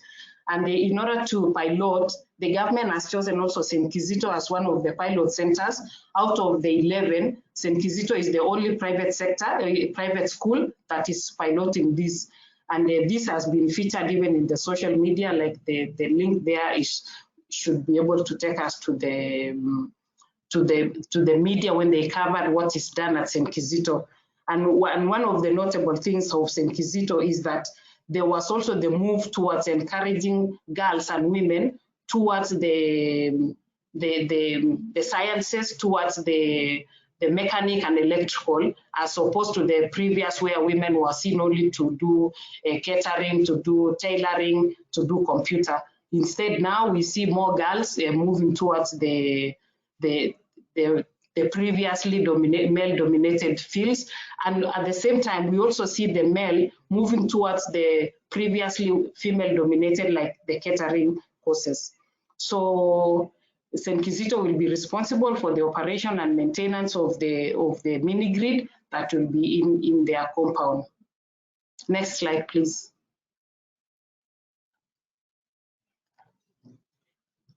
So I think this I cannot overemphasize. We've seen already the graphic detail of the mini grid. So go to the next slide.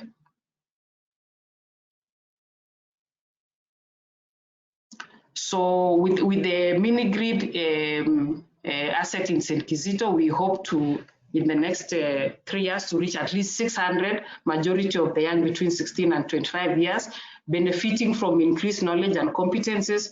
2,100 people, mainly children and also young people, access to electricity, especially for studies. And then 100 SMEs have to be developed and to be sustained through workshops and training and field visits, especially in the sector of renewable energy. So we hope to support at least up to 8 facilities have access to electricity around the school. Next slide, please. So I thought really to also emphasize some of the challenges that I see, especially for the photovoltaic that we've installed in other places, also in the school. And I think there is a lack of business skill and opportunity that prevent communities from using electricity productivity. There is poor technical skills that hinder operation and maintenance of energy technology. There is lack of sensitization on safe and efficient use of energy that can cause accidents and waste of resources. And I think really this has been emphasized by also my previous colleagues that spoke. There is poor access to finance that prevents capacity to source for electric appliances and machineries, lack of sensitization on domestic use of electricity, and to prevent households to improve family well-being. So again, on safety of how electricity and any kind of energy should be used and utilized by communities and people. Authorities also, I think maybe I'm using the word lack of understanding of off-grid energy provision and poor regulatory framework prevents their lack of, the lack of scale-up, especially here in Kenya. There are plans, for instance, to build mini grids in Kenya, but for many of the earmarked areas, they only remain on paper, but nothing really is on the ground. Go to the next slide, please. So as SAPSI, as an institution, those are some of our partners that we've been working in the past. And in the energy sector, you can see Rest for Africa, Eni, Absolute Energy, EEP, and also the Meru County that we work together for many years in this sector, and also now for the Maziwa. So next slide. So thank you. That is all I had to say about the St. Kizito and also about AFSI. I hope it really highlighted the capacity that we have to manage the mini grid and also to help communities move forward in developing and digitalizing in the energy sector. Thank you. Thank you, Romana. I think that you introduced very well and described very well the project and the collaboration that we are having. So thank you very much also for the insight. And so we are almost on time. I think that the Rest for Africa is once again demonstrating its consistency because we put together the knowledge of private sector, the industry, and the cooperation, etc., etc. The youth transformation in Africa, as Romana is saying, is not yet, let me say, exploded. We see slow announcement of mini grid, of small projects. So it's going slow, but we think that it will move, it will arrive. In the last year with Luca and with the rest of the team, we worked on several papers and studies, but I want to close my speech not bringing our analysis of the nexus of the business model of on access to energy, but if it's possible, we have just one slide just to give to the speaker, to the participant, the opportunity to improve his understanding of the matter. I don't know if the slide is available. Otherwise, I just see that World Bank is once again in front of access to energy issue, and ESMAP is the technical branch that analyze this type of activity. And not this presentation is my presentation, but don't worry. The relevant is that we know that up to now, more or less, 47 million of people are supplied by mini grid worldwide. There are 20,000 mini grid worldwide. But if we really want to achieve universal access to energy in 2030, ESMAP estimate that 500 million of people will be reached by mini grids. And up to now, the big trend was in Asia, but the estimation expect that more or less 4,000 mini grids should be installed in Africa in the next decade, and that it will be fully digitalized for sure. There will be not diesel mini grid, but there will be renewable and hybrid mini grid. So we think that this will be the trend, and Rest for Africa and its members is supporting this initiative, these trends, thanks to also the capacity building that we develop on ground. So thank you everybody for your attention, and Luca, back to you. Thank you, Marco, and thank you to all the speakers of this roundtable. It was very interesting to see how from an initiative we can actually speed up the energy transition process, and of course digitalization through mini grids and decentralized renewable energy solutions. And thank you again also for being on time. So now, without any further ado, I would like to introduce the next speaker, Francesco Rancalo, who is project manager at RINA Consulting. Francesco will talk about multi-service off-grid solution for building smart energy communities. So, Francesco, the floor is yours. Okay, thank you so much, Luca. Can you hear me? Yes, we can hear you. Okay, thank you so much. Thank you for this invitation. We are very glad to participating in this interesting webinar. So thank you also to all the speakers that presented their work today. As you said, I'm Francesco Rancalo. I'm from RINA Consulting. I'm going to present something about our commitment, our role for what concern African continent and our work. So please go ahead. I spend a few words on the RINA group. I will be brief. So RINA Consulting was born more than 150 years ago.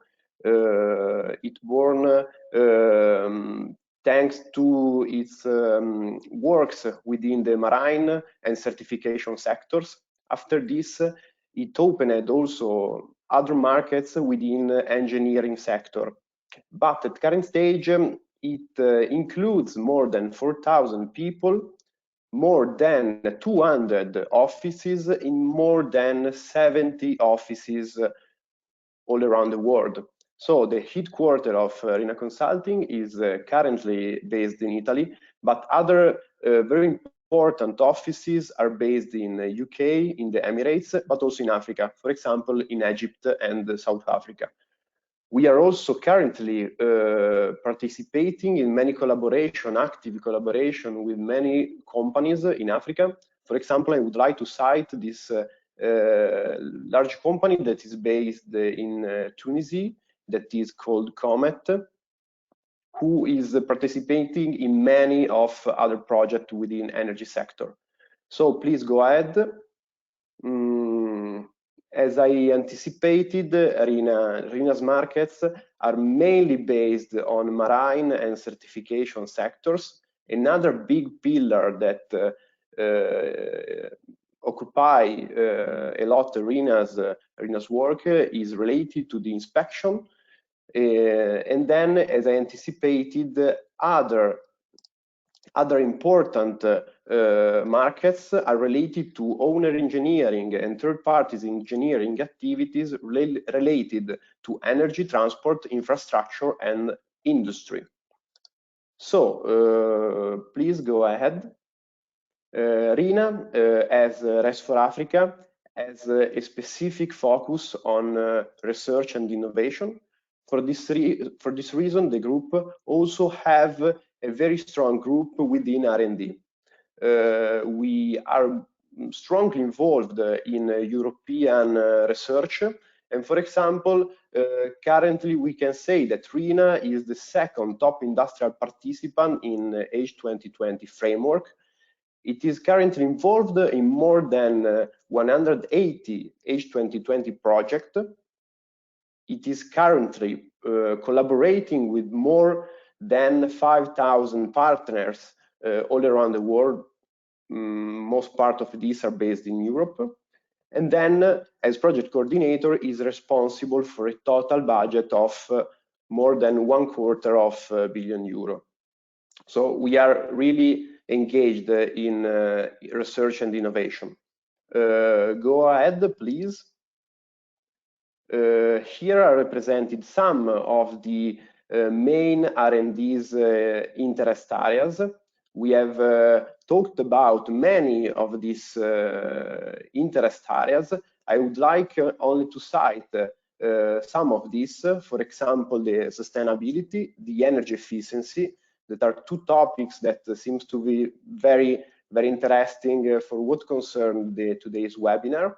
But moreover, the concept of smart cities, smart communities, and for sure the artificial intelligence and digitalization. So these are basically the topics that the R&D groups are working on, and where we want to put our effort.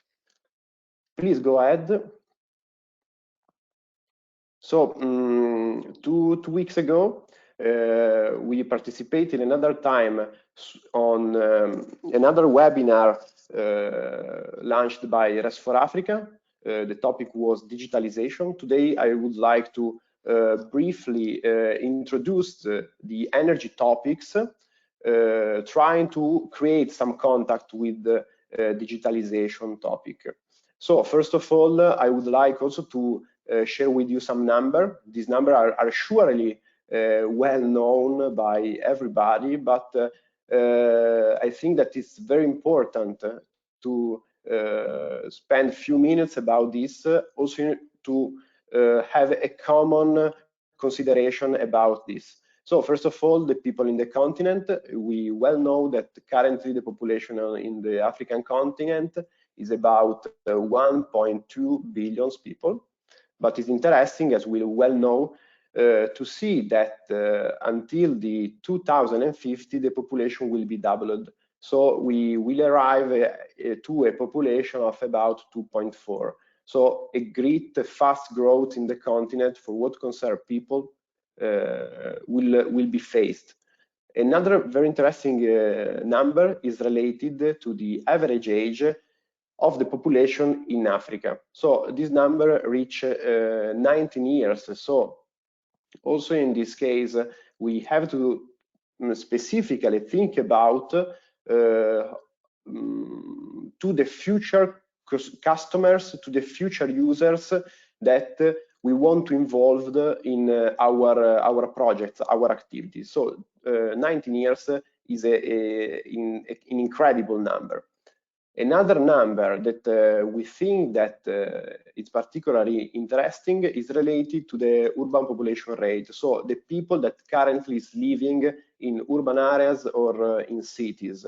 So nowadays this number reach the 41%, but it's interesting to see that this number will grow a lot, and until the 2050, it seems that this number will reach 68%. So from this number, we can see that Africa will have to face a big, a unique population growth. The population will be very young, and furthermore, we will have a high density centers of population near urban areas. Next slide, please. So I have presented a general consideration about the continent. Here I would like to show you a few more numbers related to the energy issue. Some of these have been presented. For example, the energy assets in the continent, 600 millions based in sub-Saharan Africa are currently without energy access. So this number make the point about the weak distribution network that is currently present in the continent.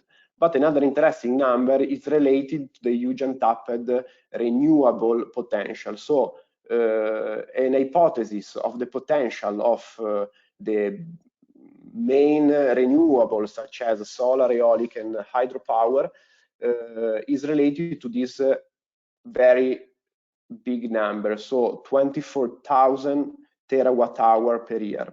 So we can produce a lot of electricity if we improve the renewable technology diffusion within the continent. So this number is crazy, but give a specific idea of what we can do with renewables.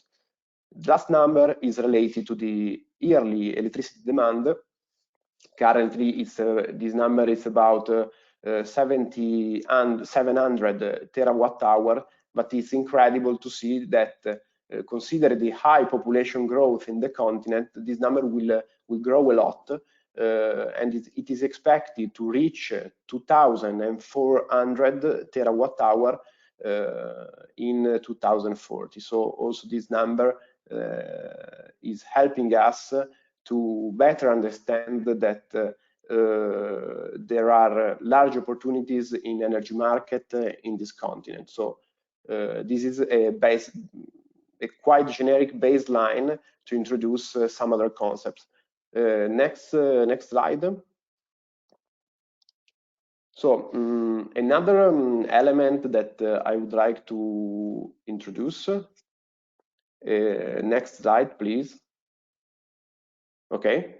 Another element that I would like to introduce is related to another well-known concept. We often talk about Africa, but I think that it's important to talk about many Africas, because there are different contexts in the continent, and we must take in mind all of this. In this slide, we have reported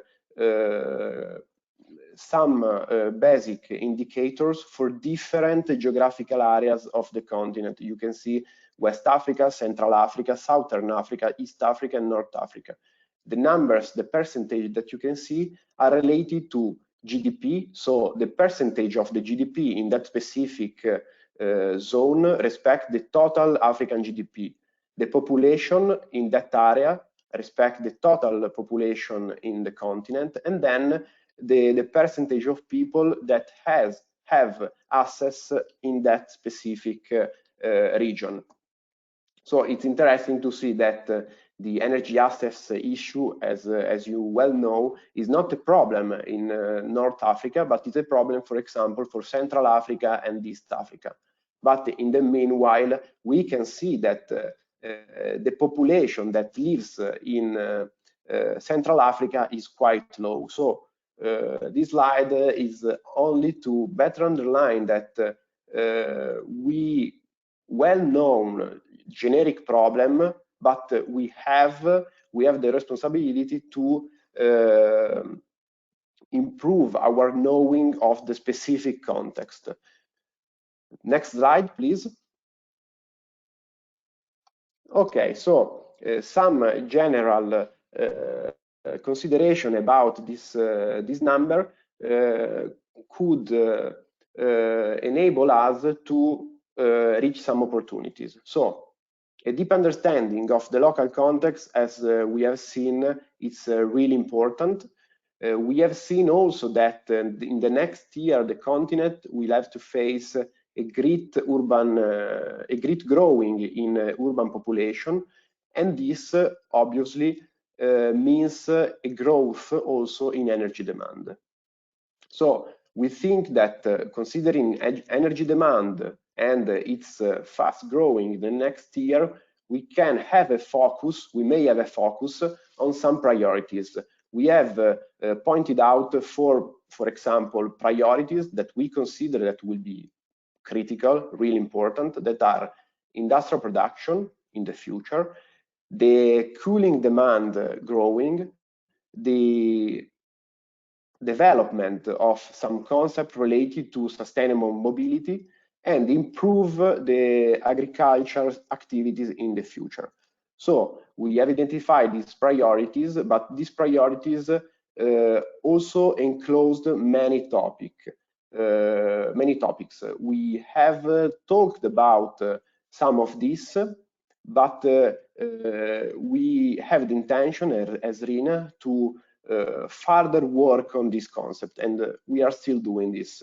For example, I would like to cite the definition of new distribution grids. We have talked about this today. Energy storages, efficient energy storage. We also have talked about this today. And then other collateral issues.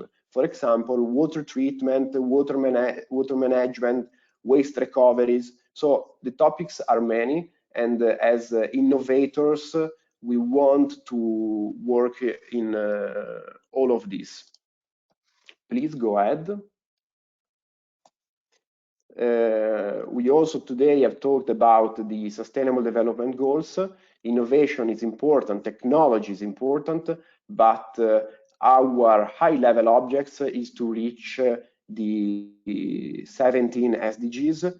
We have in particular in mind the SDG number 7 that we all know that is affordable and clean energy. So technology is important, but we must have in mind that the high level object is to reach these 17 objects. Please go ahead. So since now I've talked about the future, I also want to spend a few words about past activities, past experiences from RINA, in particular for what concerns African continent. This is an interesting experience that was based in Egypt. It is the Ban power plant. As I said, this plant is based in Egypt, and it is a photovoltaic park composed by 16 plants for a total capacity installed of about 1 gigawatt. This park was promoted by a collaboration between EBRD, Proparco, and the Islamic Corporation for Development. And here RINA acted as a lender technical advisor. So our role was mainly related to the definition of reference guidelines for EPC and for the O&M contracts.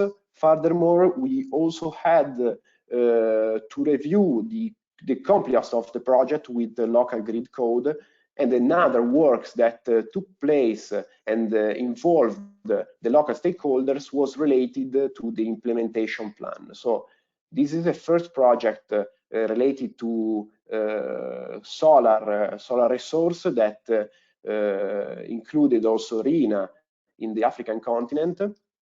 Another project is the following. Please go ahead.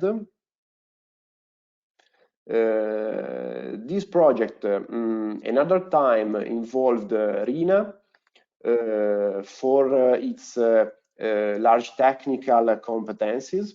RINA was engaged by the World Bank Group within this initiative that is called Scaling Solar Initiative.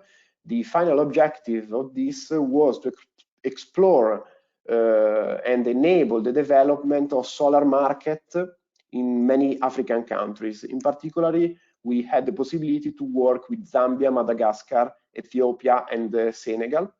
For what concerned the specific role of RINA Consulting, we had the possibility to try to improve this Scaling Solar Initiative, also to include within the initiative the utilization of battery storage systems.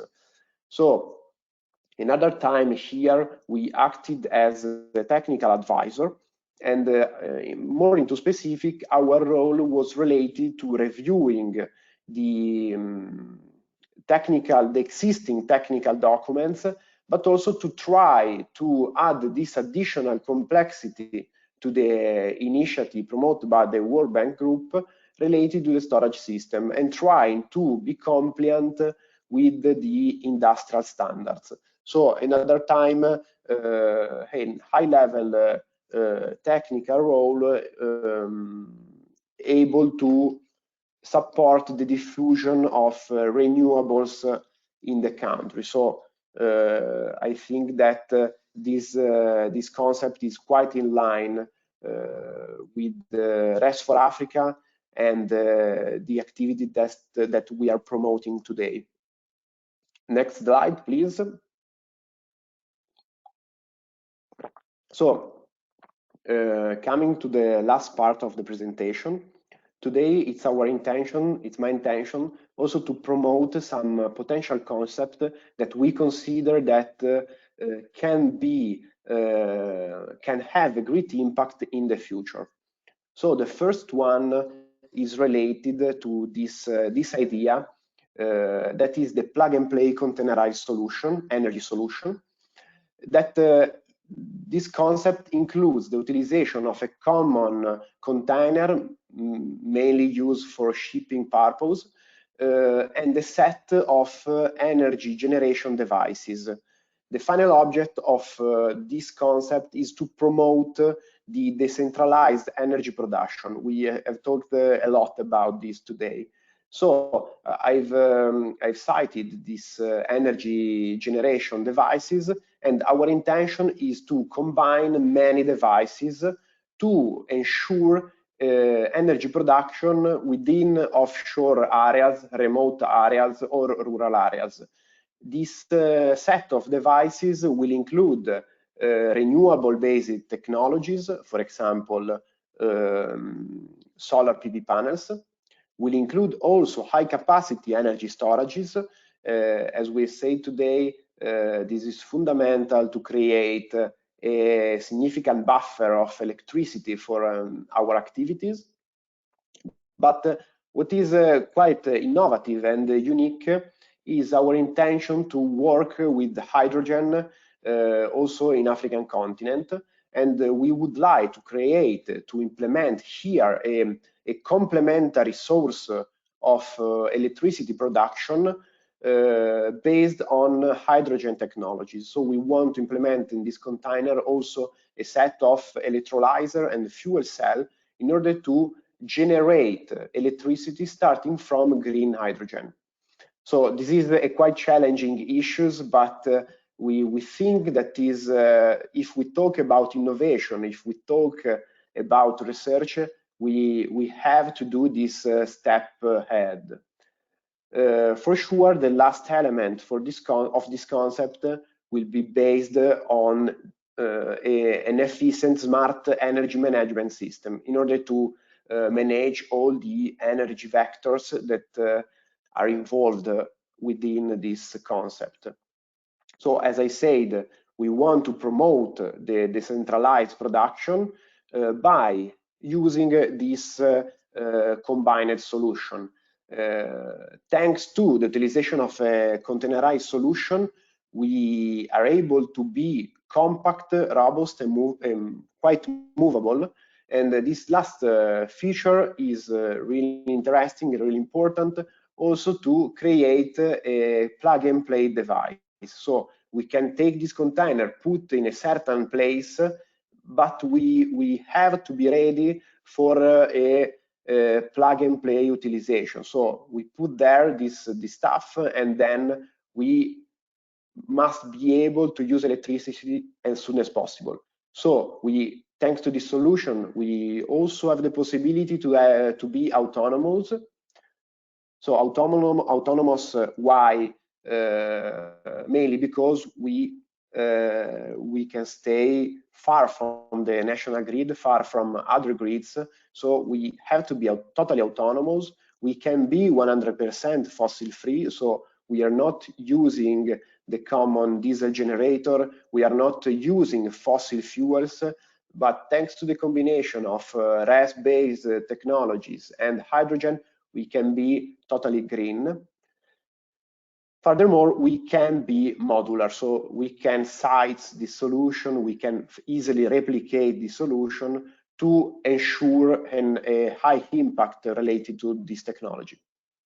As I said, technologies related to hydrogen production are a challenge, so this can be an interesting test bench to launch hydrogen in the continent. This concept can be an opportunity for many energy players.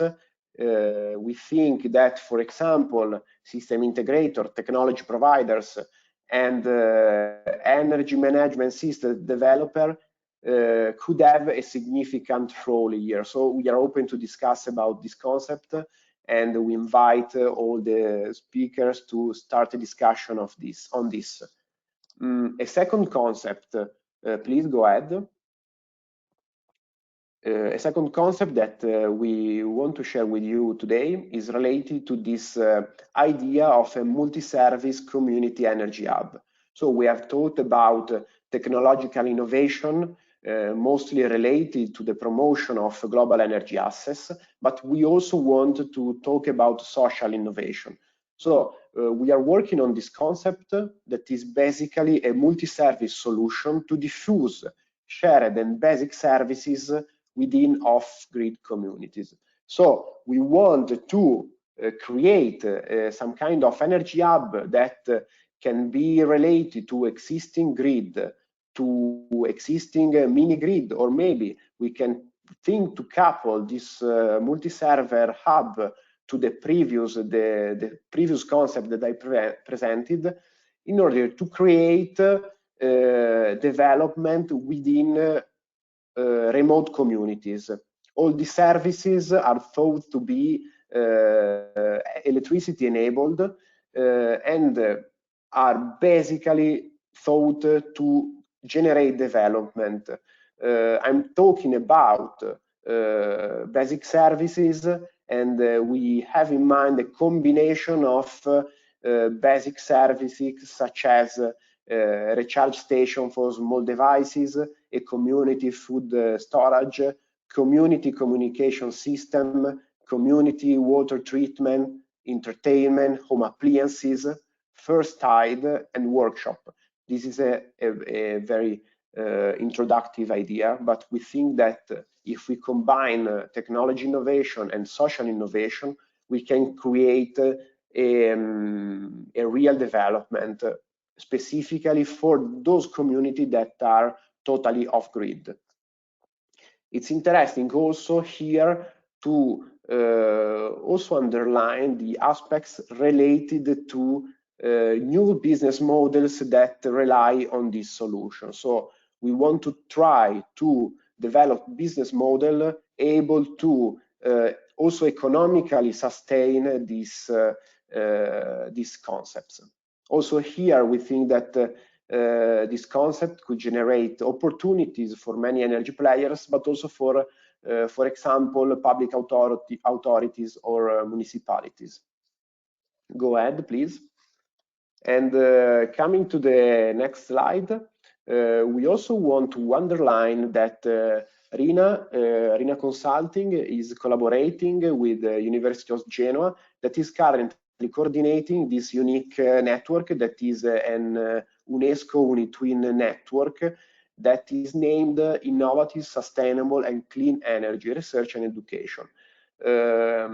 We put here this slide also because we want to underline that from our side, the capacity building and training activities are fundamentals and quite complementary to all the technological action that we want to promote.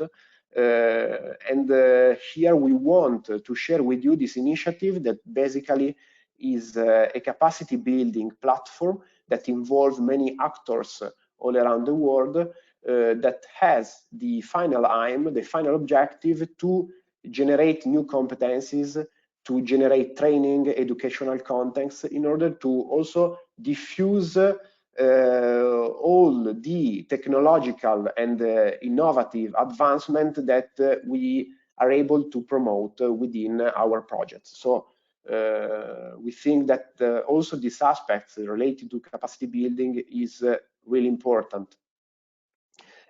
Please go ahead.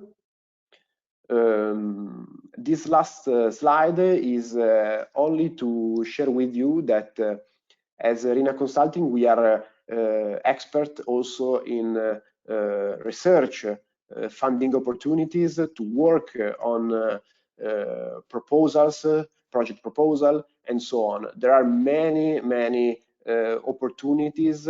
Today we have cited, for example, the AICS, that is the Italian Agency for Development Cooperation. We are citing here other interesting initiative. First of all, the new Horizon Europe framework that will start soon, is starting in this period. There are other interesting opportunities related to other programs, for example, Europe-wide, Prima, Eni. And here we just want to share with you this next future opportunities that are related to Horizon Europe. This is a call that is called water, energy, food nexus. And as you well know, the object of this call of proposal will be related to the announcement of nexus concept, and so to promote and enhance the cooperation, collaboration between Africa and Europe. So also here we think that we can manage a lot of things as REST4Africa. So keep in mind also this interesting opportunity. Go to the next slide, please. So, okay, this was the last slide. I would like to thank you everybody for the attention, and here there is my contact, so please, I